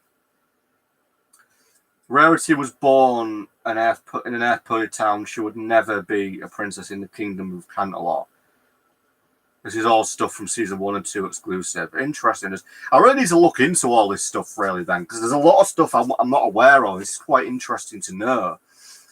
Again, I think it's potentially safe to say if Lauren Faust had continued to be involved, we would have seen a very different, later story for it all. So everybody says he was a joke character. Would have been cool if he was more than that, though. By season 3, things were changed at the lore level by Megan McCarthy, right? So potentially a lot of the lore then was sort of cancelled out. A shame. Would have been interesting to have seen it progress from there with the lore that Lauren Faust originally intended. Very shame we never got to see that.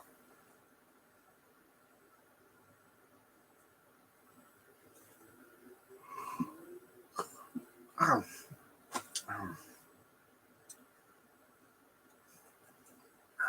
And the lore of MLP is always a fascinating thing to talk about because there's just so much that could have been. Lauren Faust was medieval, while Megan McCartney was more of industrial evolution of England royalty. Yeah, I get what you mean by that. If Lauren Faust were to stay, I could imagine her concepts and ideas would have been so beautiful than what we got. Yeah, I think it would have been very different. The pro would have been a lot more fleshed out in the lore. We definitely would have seen a lot more development within the characters as well. And I think some of the ideas that were used would have been used. Yeah, I think a lot of the decisions as well from later series after season 3, obviously because after season 3, that's what kind of when the Brony fandom kind of came out of nowhere, really, and it kind of, kind of like, oh, okay, we're gonna make more of this. But yeah, I mean, it would have been interesting to have seen where Lauren Faust would have, where her image, where she would have gone with it. So I mean, I don't know whether it would have done 9 seasons, but I think maybe they could have. I think maybe 5 seasons might have been probably the limit that they were probably thinking about at the time. I mean, originally it was only going to be 3 seasons, but I think if Lauren Faust had kept there and actually, being the creative consultant, if you want to call it that, and really involved in it, then I think we would have had a completely different series. I think we would have had a lot more lore. I think Spike might have had a lot more involvement. Yeah. I think a lot of elements that Megan McCarthy changes are, don't get me wrong, Megan McCarthy has done some good, interesting parts to it. She's a, there was some good stories that they come up with after Lauren Faust left the show, but as a whole, there's a lot of plot holes. There's a lot of confusing stuff, like characters that come and that come into it and then just disappear, and then it's just like very, it just doesn't really stay. It just doesn't really keep on a steady route. It kind of like constantly all over the place, changing. I like the fact if with Lauren Faust, the Equestria Girls had never happened, it was a necessary sacrifice. Interesting to know that. I mean, I suppose if Equestria Girls had never happened, then we wouldn't have got Sunset Shimmer, which would have been sad because Sunset Shimmer's awesome and I love her. So without Sunset Shimmer, we wouldn't have got amazing stuff like the amazing fan fiction, The Long Road to Friendship, which is at least in my opinion, one of the best Sunset Shimmer fan fictions. It's fantastic. So yeah, Sunset Shimmer is definitely worth having. With a second franchise, Equestria Girls, Hasbro would likely have shut down the TV series just to get themselves out of the bad business of Discovery family. Yeah, definitely. I can agree on that.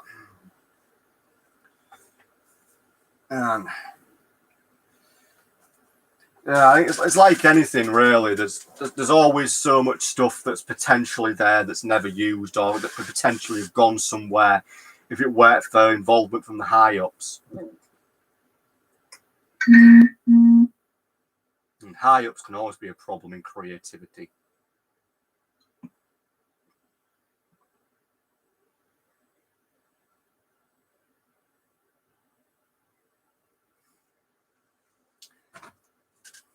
Yeah, I do kind of agree. I mean, like the whole necessary sacrifice that Silver Comet says. It is obviously with Phil Megan McCarthy and everyone else that kind of stayed on with the project after Force. Yeah, we certainly wouldn't have got as much as we did. Yeah. Yeah, I mean, Hasbro, obviously, they're all about making money and making toys, and they probably would have maybe have just left it at season 3 that they originally planned with Force. We wouldn't have really would have ever got a movie. I don't think it would have ever have really, the whole spin-off, which was Equestria Girls, that would certainly wouldn't have happened. I think, Megan McCarthy, she kind of did help the franchise. She kind of give it a little bit of a lease of life to the point where it was able to make a spin-off series for it. For the Equestria Girls thing. And I personally really love Equestria Girls. I too love Sunset Shimmer. She's a really great character. I really enjoyed the feature movies, and I like the specials as well that came with the web series. And I enjoy that. I think, to be honest, I think I prefer Equestria Girls to the Pony side. I mean, don't get me wrong. This might be a very unpopular opinion on my part, but I love G4. Don't get me wrong; it has issues, and I do really enjoy that series. But Equestria Girls, for me, it just kind of there's a lot more songs that I really like than from the Pony side. The character development with Sunset Shimmer, I think, is probably the best development from the Pony franchise through the G4 era. I just like the songs. I like the characters more. I think they work really well as humans rather than ponies. I just like the whole idea of the Equestria side, the Equestria Girl side. I just really do enjoy it, and it would be nice to see if it does somehow continue in some shape or form in the future. I mean, like, there's just no word whether it's been cancelled or due to this COVID situation, it's kind of been put on the back burner while they're sorting out G5. I don't know. Because obviously there's been no word of it, Equestria Girls actually officially ending, because, by rights, it looks like they still had a lot more plans. There's still a lot more stuff to do. Like the whole, like we've already discussed this before, like what happened to human driving, things of that nature. It would have been nice to have got a proper conclusion rather than just abruptly end it like they did. I blame Josh Harder. Yes, I think there's a lot of things. I do like the fact where you pointed out some comment. What people say, Friendship is Magic TV show that could not have happened in any other decade is because of all of his politics of cooperative wars. Yeah, I mean, I think in a sense it was sort of the right time in some cases for it. It popped up around the right time.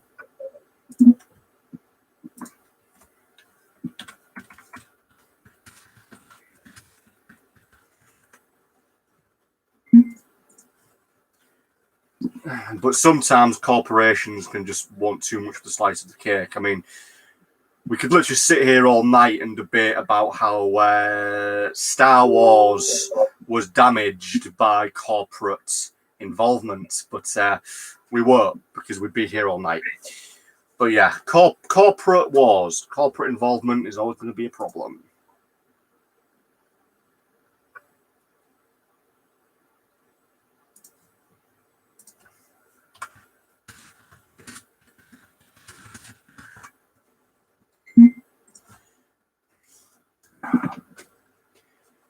I mean, there is one thing I am very curious about is how would the future impact be? Hello to Oral-B Dental Experts. What's an interesting name? Oral-B Dental Experts. Hello there. Welcome. Just be a little bit wary of that one because that doesn't seem quite right to me. Keep an eye out then. But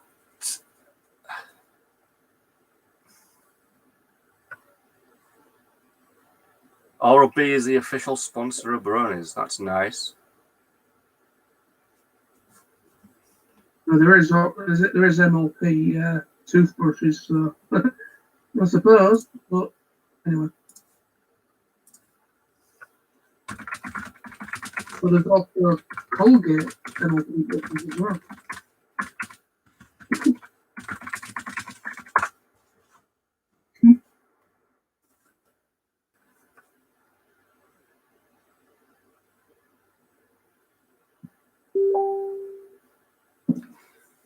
Yeah, so many things out. We would have still gotten G5, but it would have been drastically different. Yeah, probably.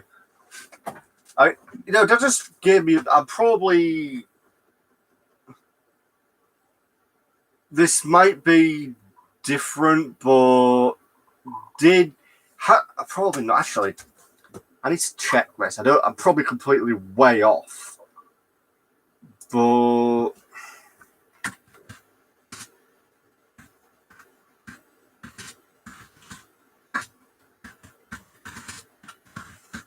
To check something here. There's been any news as to Chris Daly or not? No, there hasn't been any new updates or anything. I actually checked earlier today. There's been no updates. We've now got Listerine coming into us. Nah, they were not involved. Nah, I just wanted to know if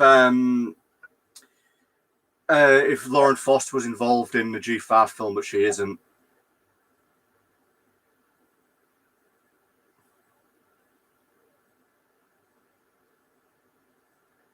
Listerine fully supports the Brony movement here. Power to you all. As thank you to all Brony brothers sisters, we are donating 1,000 of your regional equipment to a pony charity of your choosing.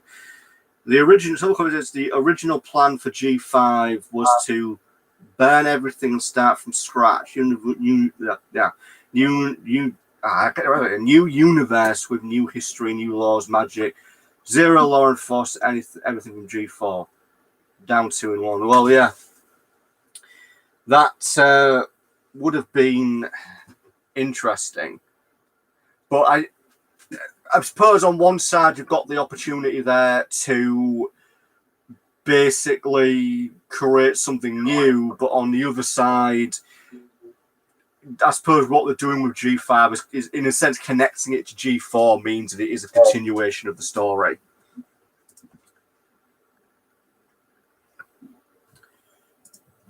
But yeah, I suppose an original plan for G5 would have been interesting to at least have seen what could have been.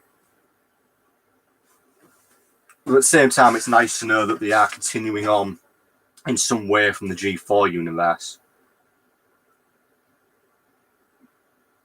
To be honest, like what Silver Comet says there, like what Silver Comet says there, I mean, about burn everything and start from scratch. I mean, it would have been interesting for G5 whether it was a completely its own thing, like it didn't have any ties. It wasn't in the continuity of G4. It would have been interesting to a degree whether it's just kind of like go completely original with it. I mean, obviously, there's still a part of me that is still happy that it's still part of the same continuity.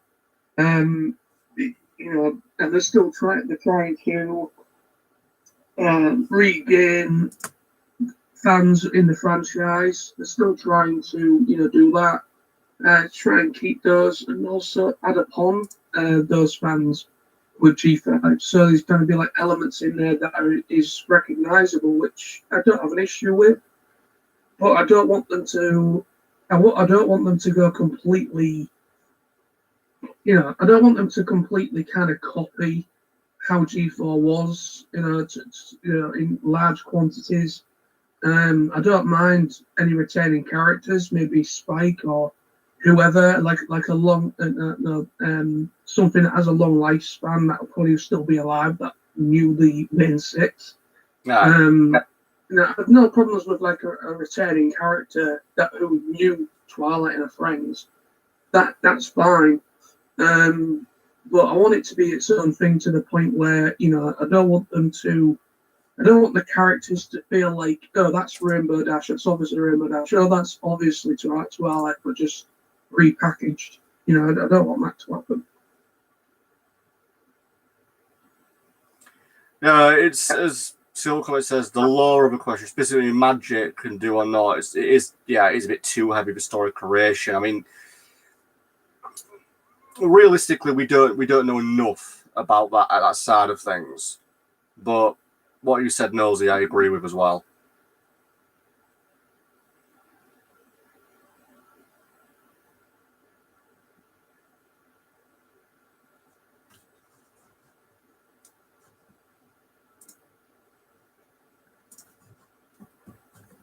We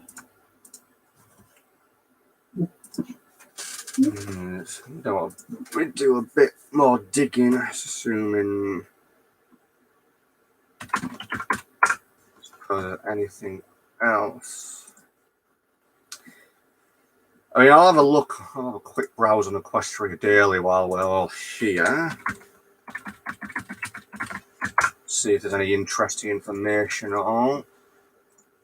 The only information I've seen is with the video that I made, what was it, about a week ago now, talking about the images that they released for all the main characters now, and the new animated GIF that they released about a week or two ago, which was the one for Zip and Pip. That's literally the only bit of information I've noticed and reported on in one of my recent videos.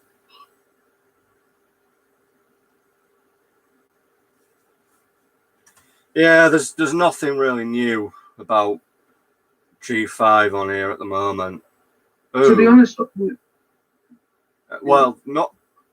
there's some information about the website TeePublic that does all like your custom T-shirts and stuff. They have got some G5 designs on TeePublic at the moment, but that's about it. That's about the only update I've got.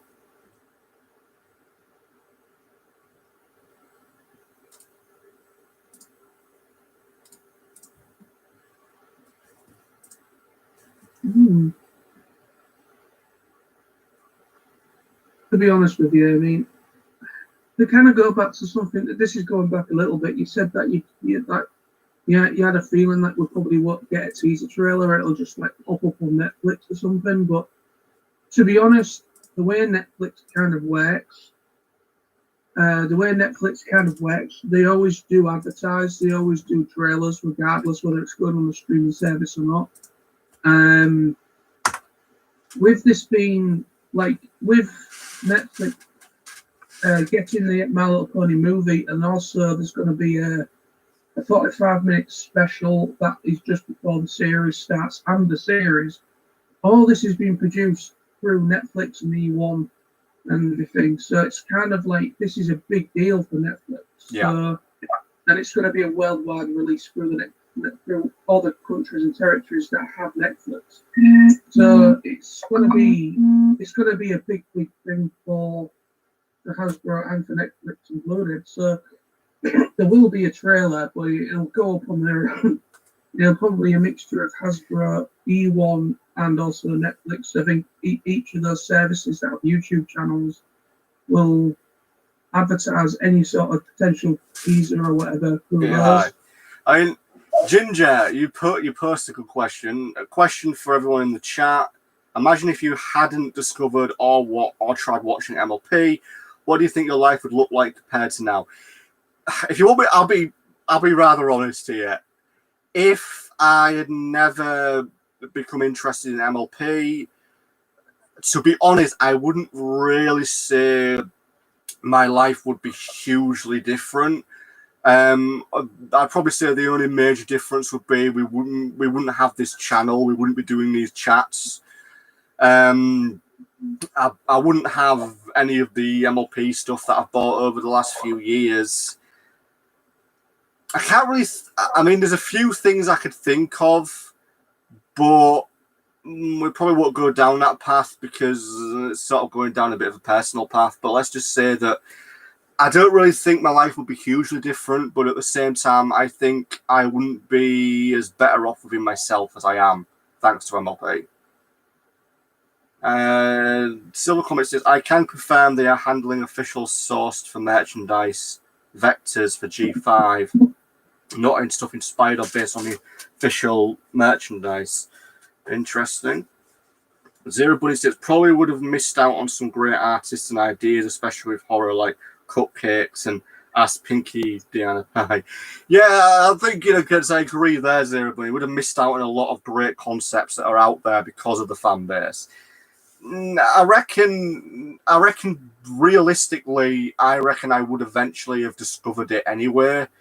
If not back in like 2020, if not like 7-8 years ago, 2013, 2014, I wouldn't be surprised if I might have discovered it potentially when the film went onto Netflix, like the G4 film, or potentially with the G5 film, who knows. But I might have discovered it eventually. But in some ways, my life wouldn't be any less different than it is now. But in some ways, it would be different. Yeah. What about you, Nosy? To be honest with you, I mean, answering Ginger's question there, to be honest, I very nearly did miss out on it, really, because when I heard about MLP and this new alteration of G4, at first I was just like, no, it's not for me. It's for little girls. It's it's a cartoon series more or less sent to girls. It's not really my thing. I was more or less just watching Transformers and other stuff really at the time. And so some artists that we know that we've met that go to TF Nation, which is a Transformers convention. Some of those artists kind of were official colorists and people that actually did artwork on the My Little Pony comics for the cover art and things of that nature. And we've seen some of the artwork I noticed some of the artwork that are on these cover arts, covers for the comics, and that these artists have done that we've met over the years. And I was just like, I kind of like the style of that. That's actually kind of a nice style. And then obviously with me, the first time, obviously I've spoken about this a few times over the years. My first like altercation, or the only reason why I actually checked out or know of MLP and ended up liking the show and Equestrian Girls, and that was just out of pure coincidence. I just stumbled upon a random episode of season 3 or season 2, and I watched that full episode, and then it made me think, you know what, I might go to the beginning of this and should start from season 1, and then that's basically where my curiosity started in the series. So, but kind of like properly answering his question, if I hadn't have noticed or hadn't have come across that episode, I generally don't think I would have I don't think I would have bothered because my preconceptions, I would have just thought, nah, it's not really for me. It's not really a series that I watched. I mean, I never watched the original 80s series, the original My Little Pony. You know, I just didn't like that at all. So, you know, the whole idea of watching a My Little Pony was kind of, it wasn't my thing. So, I think if I hadn't have stumbled upon that random episode, I don't think I would have. I don't think this obviously this channel probably would never have happened. Obviously, I wouldn't have seen all the great artists, and I wouldn't have seen a lot of the incredible influencers and people within the fan base that make great music and art and fanfics or whatever your preference is. I wouldn't have seen any of that stuff really, and I think going forward, if I hadn't have discovered My Little Pony or G4, I would have basically just been as I am now, but just kind of watching other stuff that I truly enjoy. But I would have, you know, it's good that I have. It's good that I did discover it because you know it's a great fandom to be in. Really great, creative, and interesting people are part of it. So yeah, I'm happy to have discovered it in the end. Really. Silver Comet states artists who work for Ideas and Design Works, basically IDW, do not have access to any of the Bibles of Friendship is Magic, Equestria Girls, or G5 through Boulder Media. I'd not take anything said by Comic Archives as indicative of the G5 may bring. Fair enough. Makes sense though. It does make sense. I mean, I am curious. I just wonder how long we're going to have, and basically until we get a teaser trailer or a full theatrical trailer for it. I mean, considering that, you know, in a week's time we'll be into May, and that'll be about 4 months ish away from the film. We should really be getting something soon. Yeah, I'm really hoping we do. Miller being accepted, she was contracted by Boulder Media for character design in 2D. She knows nothing of the 3D works of the movie series. Right. Okay.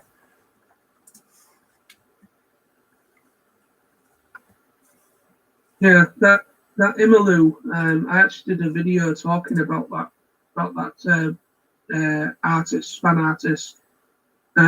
She obviously specializes in ultra realistic, like really beautiful artwork that kind of looks, it's obviously 2D, but she specializes, or this artist specializes in art that kind of more or less like leaps from the page. So Yeah. it kind of has like an appearance of 3D. So obviously, like Silver Comet said there, she was indeed contracted, and she actually joined the artists that worked on the movie, and she's actually probably the only fan artist that probably knows a little bit of what went on behind the scenes. But obviously, like Silver Comet said again, you know, obviously she wasn't involved in the 3D animation side of it. She just kind of designed the characters or whatever. But yeah, I do like that decision though, with kind of getting a really gifted fan artist that's obviously got a big impression in the fan base to work on G5. I think that's kind of a good idea. I mean, just to mention Ginger here, so Ginger states, unless maybe they're planning to move the schedule for the release because of the pandemic, probably the reason why there's no trailer yet. I don't know. I mean, to be fair, if they were going to move the release date, which as far as we are aware is the 25th of September, I think they would have said something. Not to mention, you know, this film would have been in production, you know, pre the pandemic, so effectively it probably wouldn't have been hugely impacted. But it'll be worth keeping an eye out. I mean, to see if anything gets mentioned. But true, as Silver Comet said, Netflix is a distributor.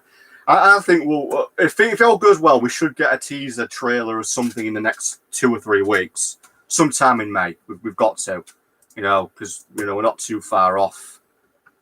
I'm just really hoping we get to see something soon. Yeah, well, the way things are going at the moment, I mean, this is going by the UK, by the way, not, obviously we've got people in the chat that are, kind of a mixture of different places that they come from.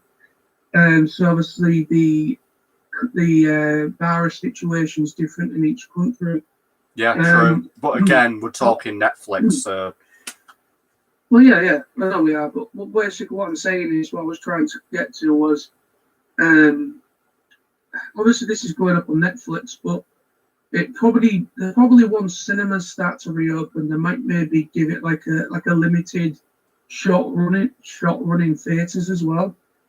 Maybe not, I don't know, but at the moment Netflix have picked it up as a worldwide release on their Netflix accounts.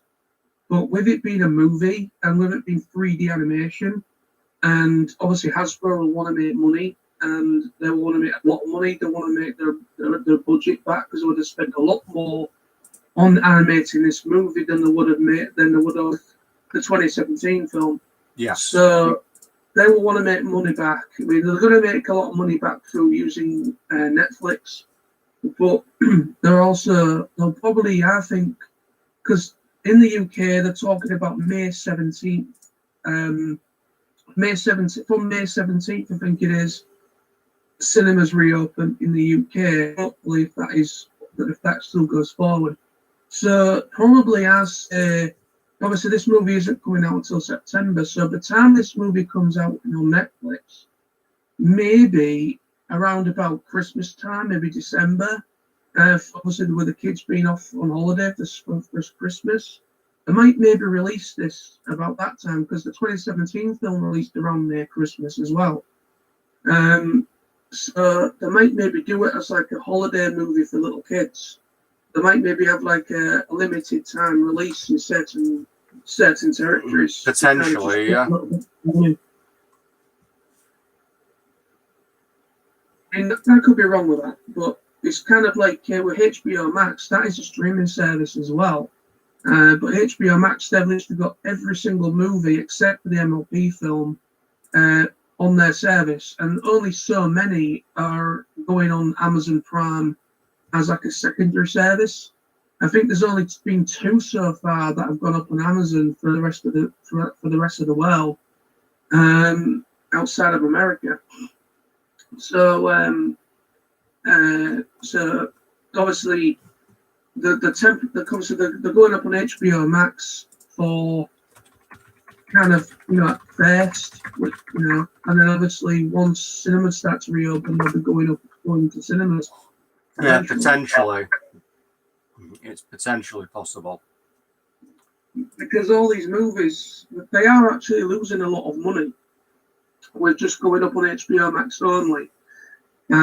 So potentially they do need to put them into the cinemas as well to try and get that much needed money back and the revenue back into the cinema industry, so that they can keep it all ticking over. Yeah, as Silver Comet states, obviously what may get delayed is the pre-TV series that goes out after the movie. Obviously, the movie will be released in theaters in China because Netflix isn't allowed there. Just as planned by Paramount's counterparts. Obviously, kids need to see the movie before Christmas, so the parents buy the toys. The same goes for the prequel special before the summer break. Yeah, again, so obviously, as Silver Comet states, you would obviously need to look at the whole franchise selling point. So yeah, that does make sense. If they do a limited release, it will be at least before Christmas, so maybe a month after Netflix releases it. Yeah, most likely so. I mean, that is kind of the smart move. It's a smart move. It's a good way of trying to get back much needed money. And it's also good to inject that money back into the industry, because the industry has lost billions and billions of dollars with movies that have been pushed back. A lot of the big summer blockbuster films that were supposed to be out like last year, that have been pushed back to this year. A lot of them have been pushed back the James Bond film. No, this is going completely off topic. I apologise, but just for reference, James Bond film was supposed to be out last year, and it's been pushed back, I think, to next year now. I think it's coming out like really late this year or 2022 now. So it's been pushed back a lot. So MGM are losing a lot of money on that film. I mean, we could go into the whole thing as to whether or not that film will even be successful, but we'll probably leave it. We won't have that discussion. Well, yeah. We're about talking about ponies, but I just wanted to use that as an idea, a reference point. Even if Netflix fails, like bankruptcy, there would be secondary channels for distribution. Hasbro learned the lesson from Discovery Family. Yeah, you need to. I mean, in this day and age of streaming services, yeah, you need a backup. I mean, I'm still a big believer in physical media, as you can probably tell, but based on rumors, some companies might be cancelling physical media altogether soon. They may not bother with DVDs anymore. Let's say that's just a rumor.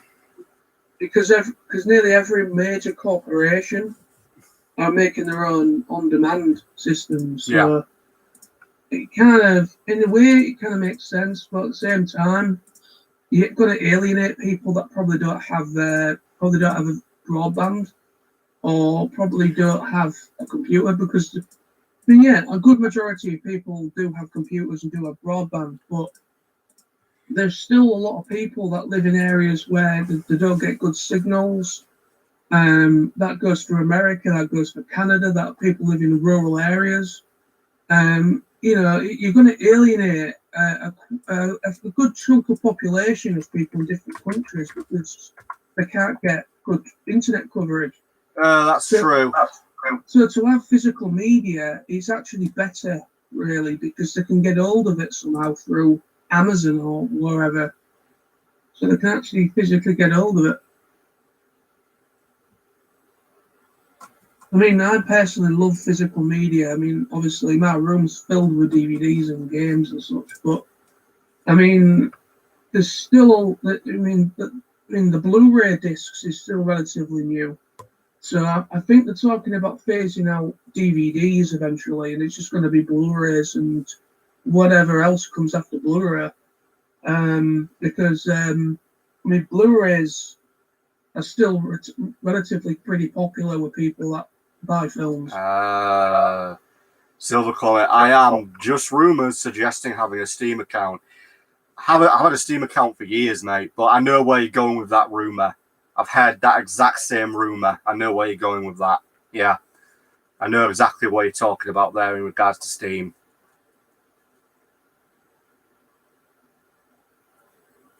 Yeah, I know where you're going from there. Let's just say eventually everything may well be digital.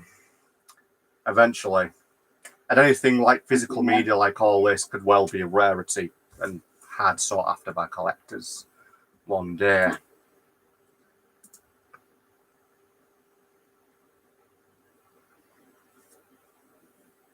I mean, the only things at the moment, unless things change going forward with the distribution of the final two seasons for season 9,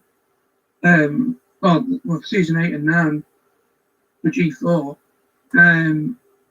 that season 8 and season 9 are really the only option we have is to buy them. They're the only two seasons, only two things that aren't physical. We have no choice but to buy them digitally. Somehow. At the moment, I've got up to season 5, season 5, season 6. I think season 5 on DVD. I've got the movie, 2017 movie, and I've also got all the specials for Equestrian Girls and the films. I think the only thing I don't have is the Christmas special they did for the Pony side. I've also got Rainbow Friendship or whatever it is, that 45-minute special they did.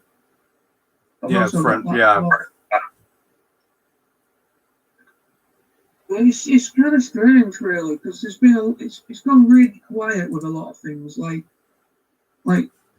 Shout Factory were the main people that were distributing the My Little Pony stuff. and I don't know what's going on with that. All I can gather is that Hasbro had a massive contract with Shout Factory as a distributor, for not just MLP, for quite different things like Power Rangers, the Japanese equivalent of what Power Rangers is based off of. They also had all the My Little Pony stuff, Transformers, a lot of properties that Hasbro is known for.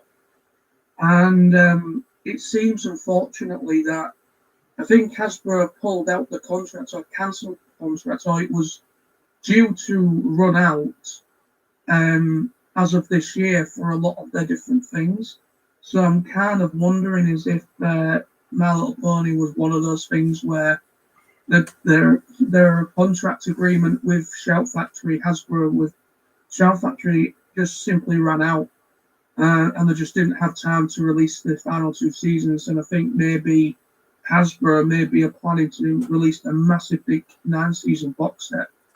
Well, who knows? I mean, Silver Comet states some say seasons 8 and 9 were discredited by some of the Hasbro investors who are not keen on the way it was handled by DHX as an explanation for the refusal of making DVD versions, since that would still give the now defunct studio some money for comic contracts. I hope that ain't true, because I'm really waiting for seasons 8 and 9 to be released, because that way you can complete the whole set. It's just sort of getting a little bit annoying that there is no season 8 or 9 on DVD at the moment. I think you can get it digitally, but you can't get it physically. You can't buy the full season outright, but you can buy the episodes on Amazon. Contract, it may never happen. Oh, who knows, mate? It's going to be annoying if they don't, because that's just going to, be annoying to not have the complete collection. I'd love to have it. No, actually, yeah, I'm going wrong there. You can buy season 8. I don't know about season 9, because obviously season 9 is a relatively new one. But on Amazon Prime UK, you can buy either the episodes separately, or you can buy both 8 and 9 outright, but you pay a little bit more than they would have been physically. I think they're charging like 25 quid or something like that for season 8 and 9 for some reason. But that's the only option we've got so far. And to be honest with you, I mean, it's kind of annoying just because obviously that's the only option we've got, is to buy them digitally on Amazon, but you've got to have an Amazon Prime account to keep watching them. Right. If you want to get rid of your Amazon Prime account, you won't have access to anything you purchase. So it's kind of a shitter, really. Unless there's somewhere else, like maybe there's somewhere else where you can buy them digitally, but I don't know.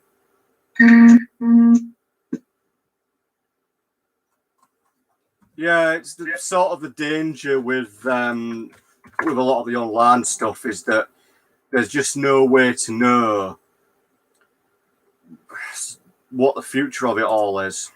Because, as you say, if you were to lose your account, then you'd lose everything you'd bought. And the last thing you'd want to do is lose an account with everything that you'd bought on it digitally.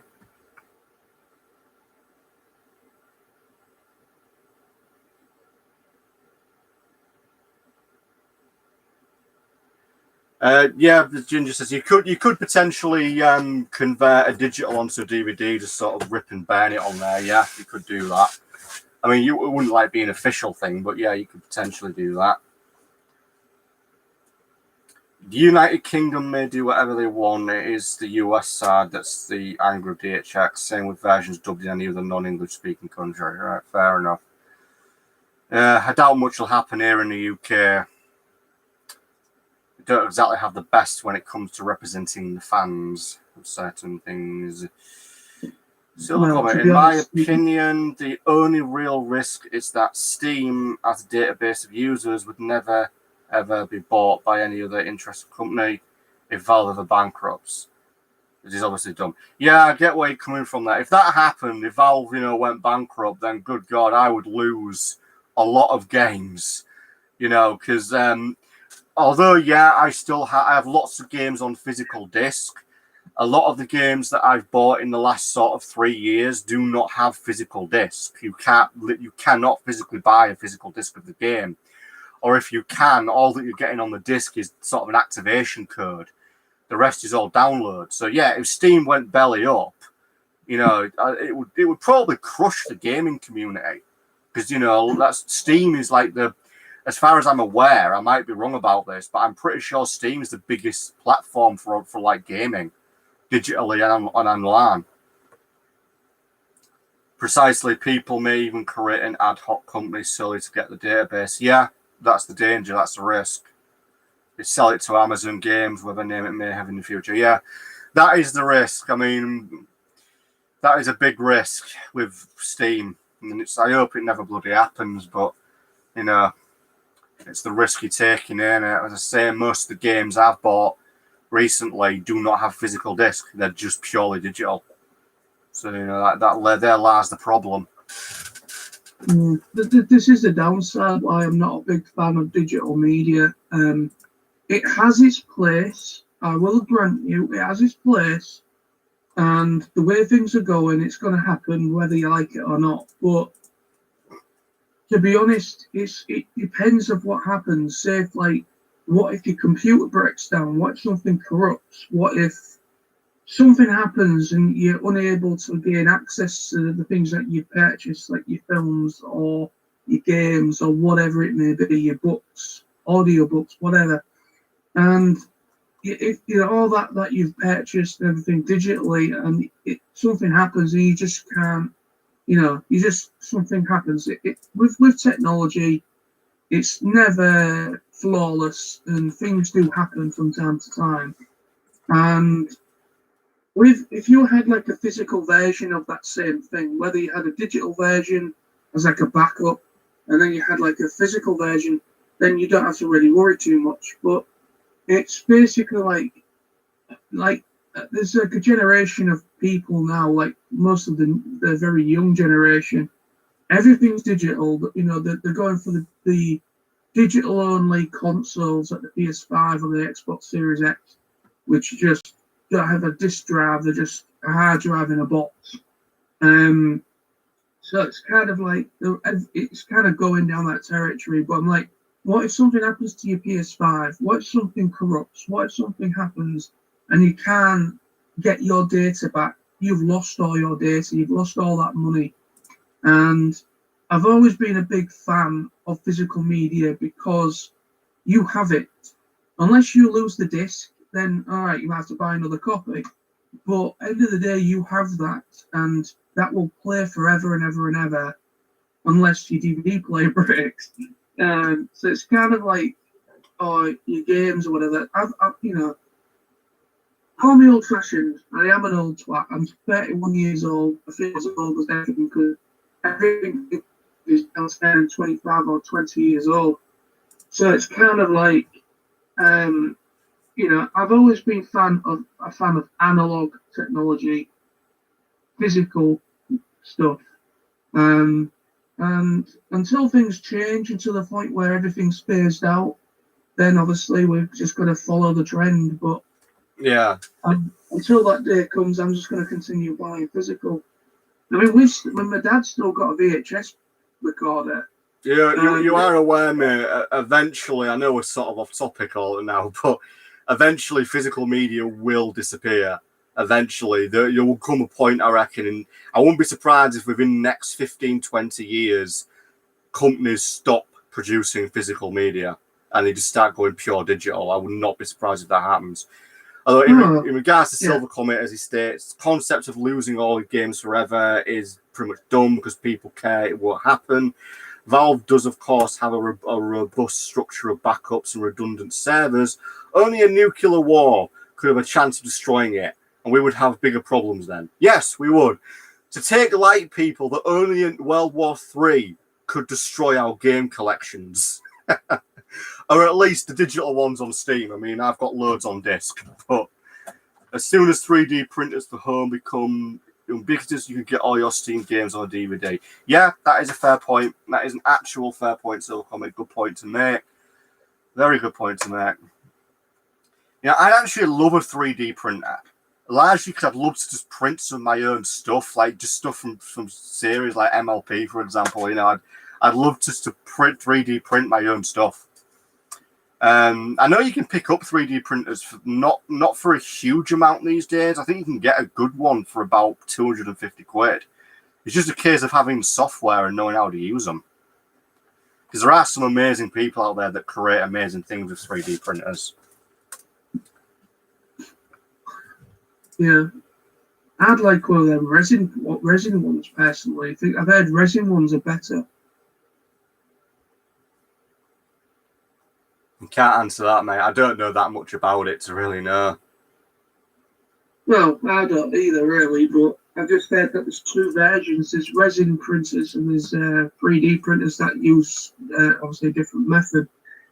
But resin, it's just a hell of a lot more, more versatile, really. Yeah, I don't know. I've heard, I want mine one myself, personally.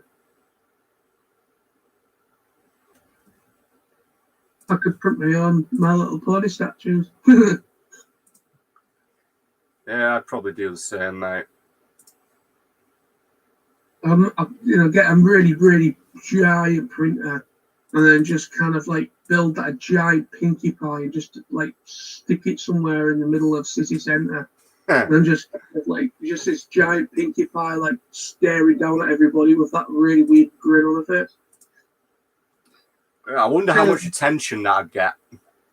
Yeah, kind of a bit like kind of a callback to the season 9, the season 9 finale where Pinkie kind of absorbs all of Discord's chaos power and she kind of grows real big.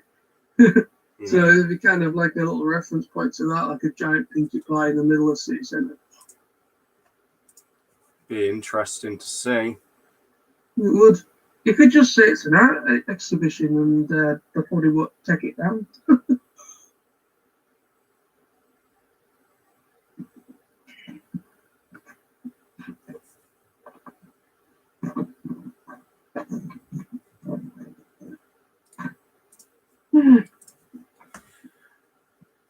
Yeah, I suppose there's future options and things.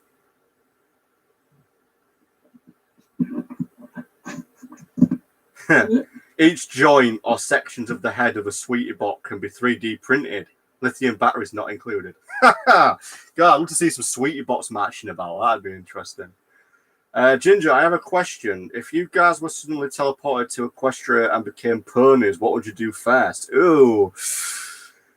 Okay. I think if I suddenly randomly was teleported to Equestria and was a pony, the very first thing I'd do is go to Canterlot, seek out Luna, tell her how awesome she is. I'd give her a big hug. And then I would want to go pass through into the Equestria Girls world, find Sunset Shimmer, tell her she's awesome, give her a hug, and then probably hang out with her quite a bit. And then switch between hanging out with Sunset and hanging out with Luna in the alternate worlds. That'd be what I'd do. Cool. I think for me, the obvious thing that I think you know what I'm going to say is that, don't you, Sam? I know exactly what you're going to say. Go and hang out with the best pony who's 20% cooler than all the rest. Dashing.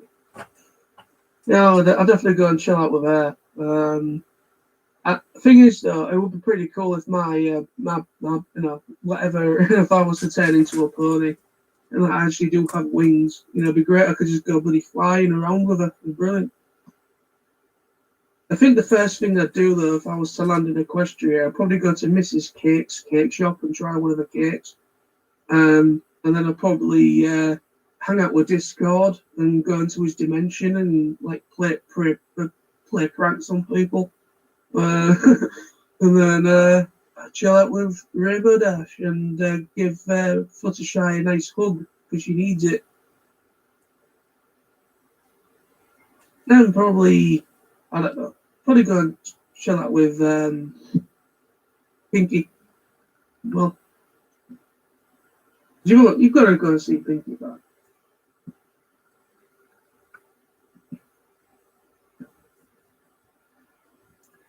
But yeah, I'll definitely, if it was possible, I definitely would like to go through the portal and go to the Equestria Gale side as well. And I probably might say, right, I'm going on a quest. What's that quest then, John? I'm going to find, because obviously Hasbro, the people that created you, didn't want to do this in the first place, but I'm going to go on a quest and find the human version of Sunset Shimmer. Oh. And I've got my phone here so I can record it all and put it up on YouTube when I get back. Yeah, still because it's the question should assume Equestria Gale is not a thing, otherwise it's pointless. I mean, it's just sort of a shame. I mean, going back to that with Sunset and the fact that they did basically reveal originally they were going to do sort of the explain what happened to her human counterparts. It's a shame that we're never going to get to see that, because I would love to see the Sunset Shimmer human counterpart story come to an end. I'd love to know what happened to her, where she is. It's just a shame we're never going to get that. Yeah. It seems obviously what's gone on with DHX Media, it's certainly kind of caused issues with the production of stuff, because obviously there was supposed to be, I keep mentioning this and mentioning this, and I read somewhere, but obviously I don't know where this information has gone now, but there was supposed to be a season 3 of the web series for Equestria Gals. Yeah. And because of the production, as it was mentioned back then, it was moved from DHX Media to Boulder Media, and Boulder Media obviously did the animation for and produced the Rainbow Friendship special that they did. So it all moved over to there at the time, and Boulder Media were going to be behind the production of season 3. And then obviously there's only 2 seasons of the web series, and there's only so many of the specials they've released that correspond with those 2 seasons. So since the past 2 years now, there's been no new media. There's been no new music videos, because they just released the music videos as bonus material anyway. There's been no new music for over a year. There's been nothing, and it's just kind of like it's just stopped, gone off the end of the cliff. It's just like gone, and there's been no word. It's just like whether Boulder Media are secretly still working on it, and certain people are still under contract, which could possibly be logical, because if they're still under contract, they legally cannot talk about it publicly, about what's been going on behind the scenes. But all I can think of is that obviously some issues happened with DHX Media, and hence why it's gone to Boulder. And whatever issue that is, it's caused issues with the production of future stuff for Equestria Gals. And they've just decided to probably stop what they're doing with the G4 continuity stuff and just abort it all and carry on with G5.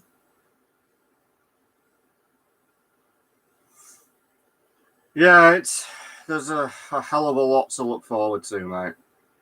A hell of a lot. I am somewhat curious. I am curious about what the future will hold as well. The entire series 3 will be a long series of specials. First proper story arc of the franchise outside the long movies, starting from season 2 final special that was cancelled. Yeah, very likely. I just sort of feel like Equestria Gals never really got its deserved ending. You know, it did have a lot of potential, and it's just a shame that it never got its deserved ending. You know, it would have been nice to have seen the ending that it deserved. Yeah, it would have. Anyways. Ooh, Boulder Media also has the exclusive rights for TV web productions of Equestria Gals, but likely nothing until 2025. Well, we'll see. I mean, Equestria Gals might get resurrected, it might not. Time will tell on that. The thing is, Equestria Gals, they could still produce stuff for Equestria Gals, because yes, it was canon for like the first 3 movies.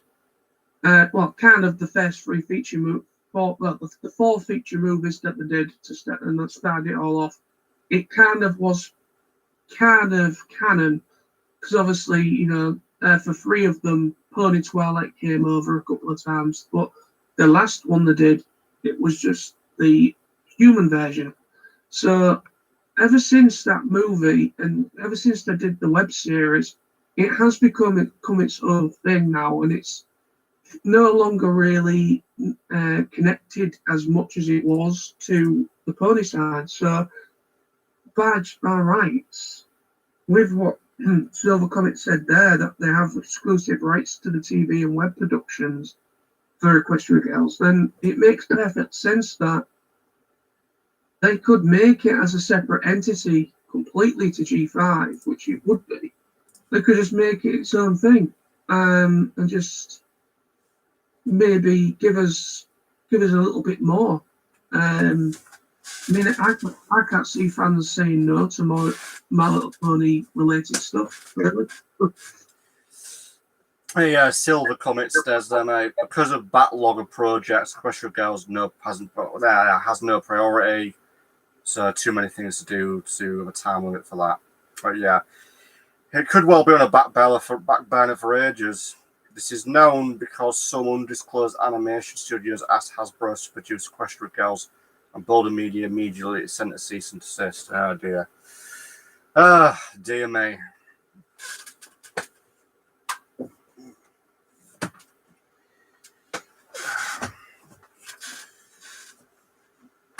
Equestria Girls could possibly sit on the filing cabinet of dust for the next 5 years then, or even longer, depending on what happens in the next sort of 18 months. We'll just wait and see, mate, because the thing is, this virus has caused a lot of issues for some projects that would have probably been in the works. Well, yeah, I mean, the whole film industry is effective. I think the whole film industry has been effectively delayed by about 3 years. Like, most of the films that are coming out this year should have been out last year. And as a result, any films that were in production for release this year are now coming out next year and vice versa. So I think, like, the whole film industry is, like, 3 years behind where it should be. Yeah, because obviously Hasbro's best interest and everybody else that are working behind the new movie and the series, the Netflix animated series, obviously everyone's attention is on that, and I completely agree and understand that.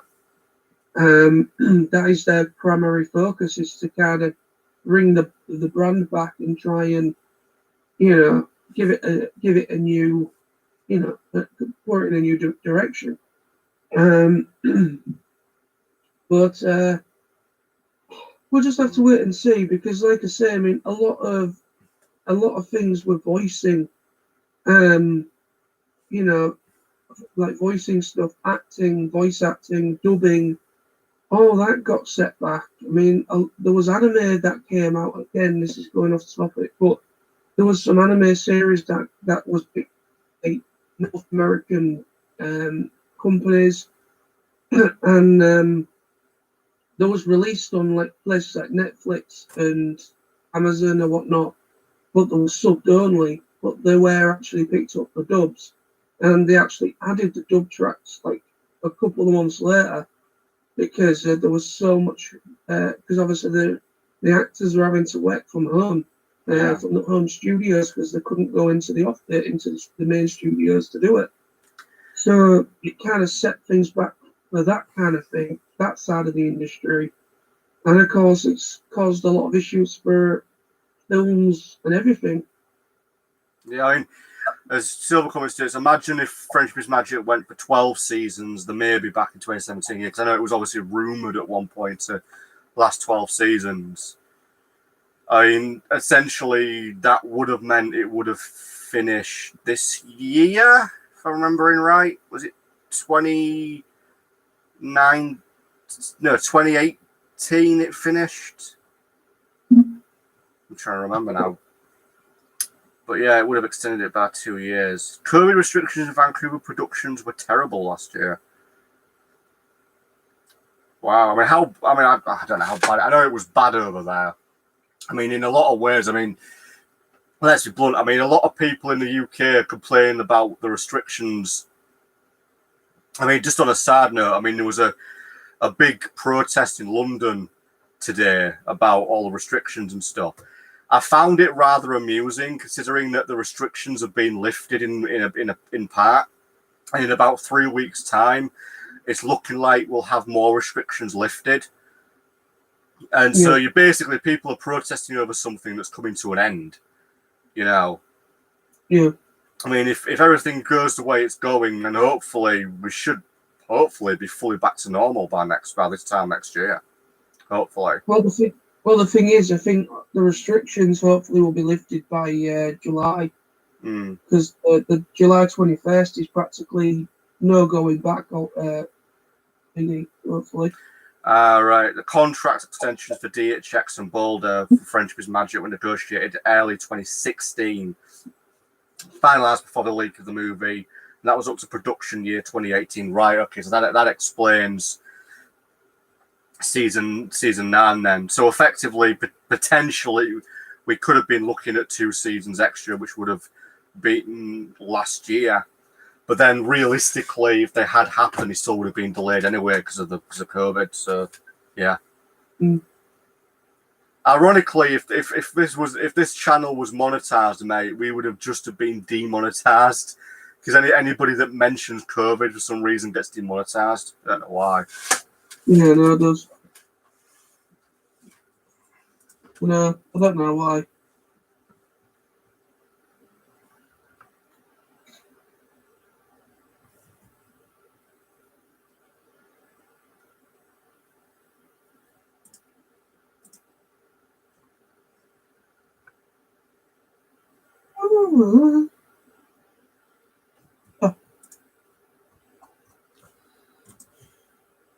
Yeah, like anything.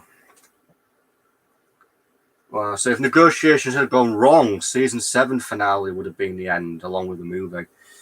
Yeah. So in a sense, we sort of got that little extension, really. But I think it really depends how you view it. But I did like the way season 9 sort of ended everything, and then to a certain extent, season 7 sort of did as well. I think partly it was more, everything else was more or less aimed at trying to finalize Twilight's story and give her an ending.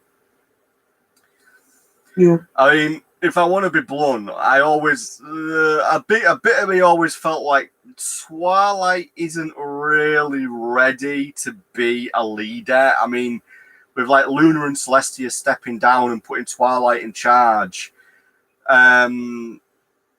you know, it's very much sort of a niche thing. I never felt like she was ready. But yeah, I agree with what Silver Comics says there. The Bronies made seasons 5, 6, 7 possible. Yeah, I do agree on that, because it was the fan base that sort of kept it alive and breathed life into it.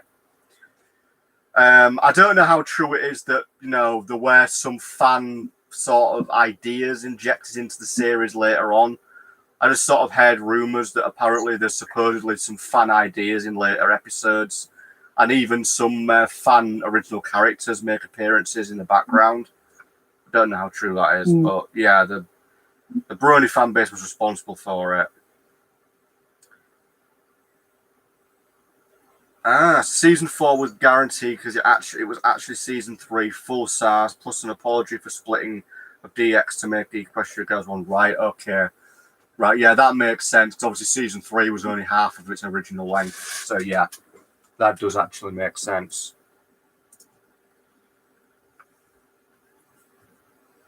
That makes perfect sense.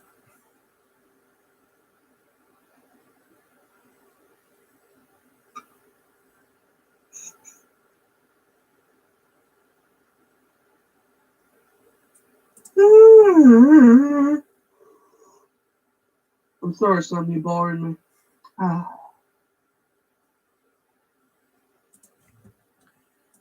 That's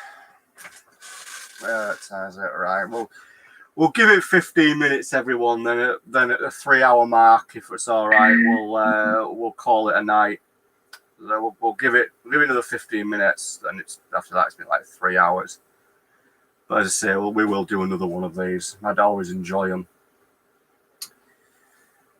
I'm just wondering what else we could discuss. The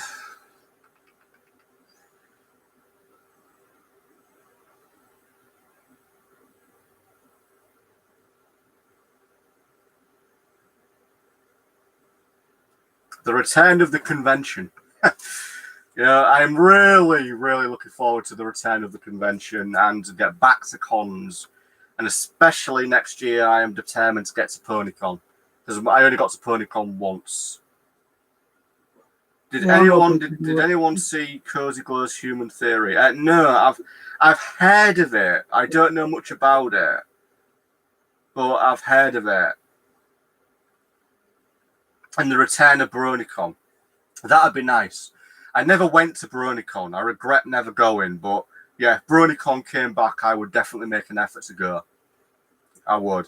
I reckon realistically, they could relaunch BronyCon, and it would definitely be huge. People would go. A lot of people would go. So I think it's worth them looking at redoing BronyCon. Well, apparently when they announced that BronyCon was ending, there was already kind of rumors circulating that they were considering on bringing it back, but kind of start off like again as like a smaller convention and then work the way up to be big again. Because obviously why BronyCon ended was obviously due to a decrease in attendance, and it was just getting too expensive to run it. So that's one reason why it ended. I don't know if there was a bit of drama behind the scenes as well, like certain people leaving and not as many people. Apparently, one other reason was it was getting harder to find people to help. I heard about help run it. Well, I mean, apparently there was contemplating on bringing it back again. But let's just wait and see. I mean, let's just hope that this new movie does well. It gets a majority of the fan base back and interested in the follow-up series that comes later. Hopefully, if it does well enough, and with it being on Netflix, it will almost certainly get multiple seasons. Because the way Netflix is, it's very rare Netflix will actually cancel something. There has been some series that has been cancelled on Netflix, but it is very rare compared to major networks like Hasbro or whatever. They just cancel things left, right, and center. Like the way again, it is a Hasbro franchise. I keep mentioning Transformers, but the Transformers, for instance, for a prime example, I mean, the Transformers animated series that came out in 2007, that did really quite well. And then it was supposed to have more seasons than it did. And it got cancelled. It just got cancelled, so they had to quickly kind of come up with a quick ending to try and make it make sense. And then with Transformers Prime, that was supposed to have a fourth season. And all these characters came out, was in season 3. And it was supposed to continue, but then it kind of was like a semi cliffhanger. It kind of felt like it was supposed to continue. So Transformers, the formula now is the max is 3 seasons for them now, but with Netflix, I think Netflix is a great place for a My Little Pony series and a movie, whatever. I really do, because I've been really impressed with a lot of the animated stuff that's on Netflix. I really loved Voltron, the Legendary Defender. That's an incredible series. I really it's doing pretty well, which is I've forgotten her name now. Basically, she's one of the characters from the He-Man characters, but she's the princess one. I've forgotten her name now. oh God, I forgot the name. But anyway, so it's the Netflix have got a series for her. And then obviously there's like Glitch Text, which is really good as well. And there's a lot of animated, like adult animated content on there that I'm really which are really good as well. So I generally think Netflix really has helped animation in general. It's helped animation companies in Japan. It's really helped them to support them. It's also helped like places like Nickelodeon and Cartoon Network and other places to really get their cartoons out there. It has really helped the animation scene. It really has, and there's some really interesting, diverse shows on there that is really quite interesting. So I think what's a little bit confusing is that I guess like they've kind of agreed upon this big deal for Netflix to have the streaming rights, worldwide rights for the movie and the series. Yeah. But yet they've taken off G4. They've taken all that off. No, they haven't. It's still on Netflix. Apparently, they have in the Canada and America. Apparently, there's a date on it of that it is going to be removed.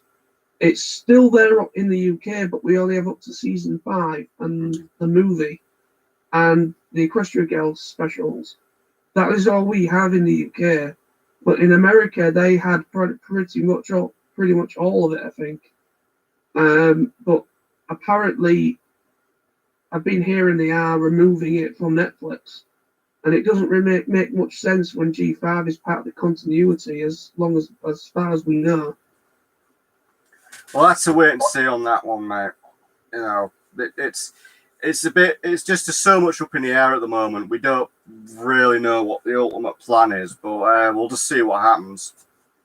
I mean, the sort of downside is if they took G4 off Netflix, then you know the only other way to watch it would be through DVD or other means. I'm fairly certain there's probably plenty of episodes on YouTube. Oh yeah. She-Ra, The Princess of Power, Netflix G5 comparison. Interesting comparison. Haven't watched that yet. Need to. Yeah, that was who was on about She-Ra, which is yeah.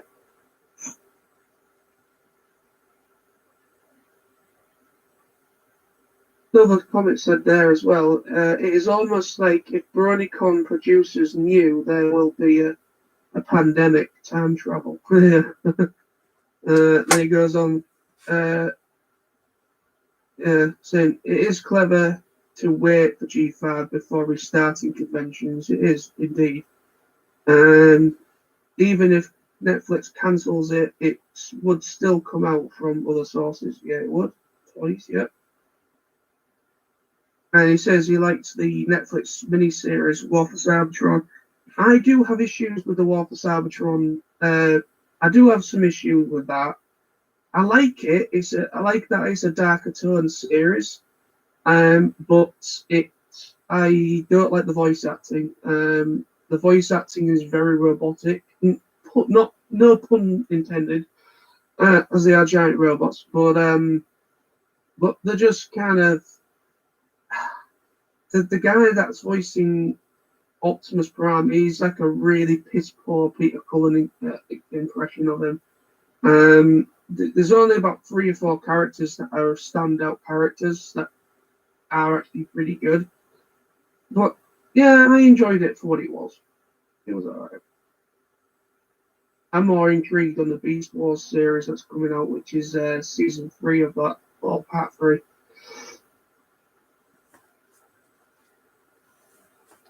Silver comment states, I think G4 will be removed from Netflix for season 1 of G5 to avoid confusion, but brought back in between season 2 because of all the references. Imagine how it would be for all the new kids on the higher side of the 7 to 12 main demographic who want to know more about Twilight Friends. Yeah, good point. Actually, that is a good point. That could well be the plan. You know, remove it temporarily, let G5 run its course for several months, and then put G4 back on and let the profit grow. That would probably be the plan.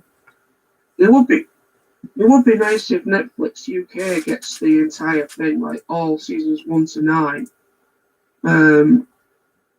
That would be nice.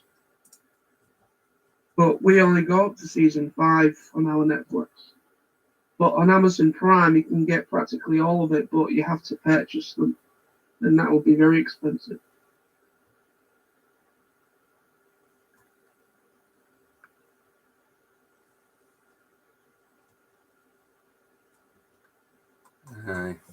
It's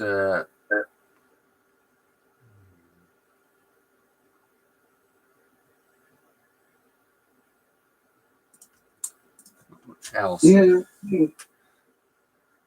Well, yeah, I'm definitely really looking forward to conventions restarting. I mean, a good, well, me and you, Sam, you know, we've been going to, well, we've been going to one in particular convention for the past, well, would have been, if this virus hadn't happened, would have been going to it for 12 years consecutively. And it was, obviously, I've mentioned it already during the stream, called TF Nation, which is in Birmingham in the UK. Transformers convention, and we've been going to that for pretty much a good 10 years plus of our lives. And also we've been to Comic Cons as well, which is, we've been to the Birmingham one a few times. And hopefully in October, hoping to go to the Scotland one as well. Hopefully. Hope so. Well, yeah, I mean, I'm really looking forward to conventions. I mean, I definitely want to go to a pony one hopefully next year.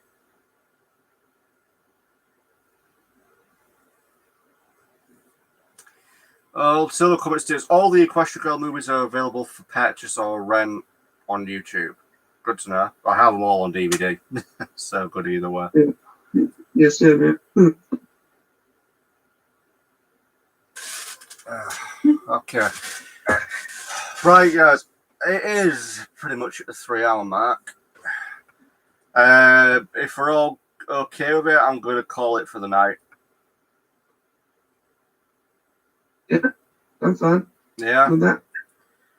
Well, Sorry, I apologize to people that were viewing it that I was a bit late getting involved, but it's been a good chat, and thank you to everybody that's been chatting along with us, and thank you for the support on the channel. We really do appreciate it. Yeah, always. Thank you to everyone that took part tonight.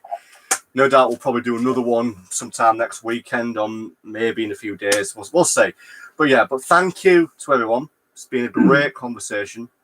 And yeah, thanks very much. So have a great evening. Look after yourselves. And we'll see you all next time. Bye. Bye, people. Bye-bye.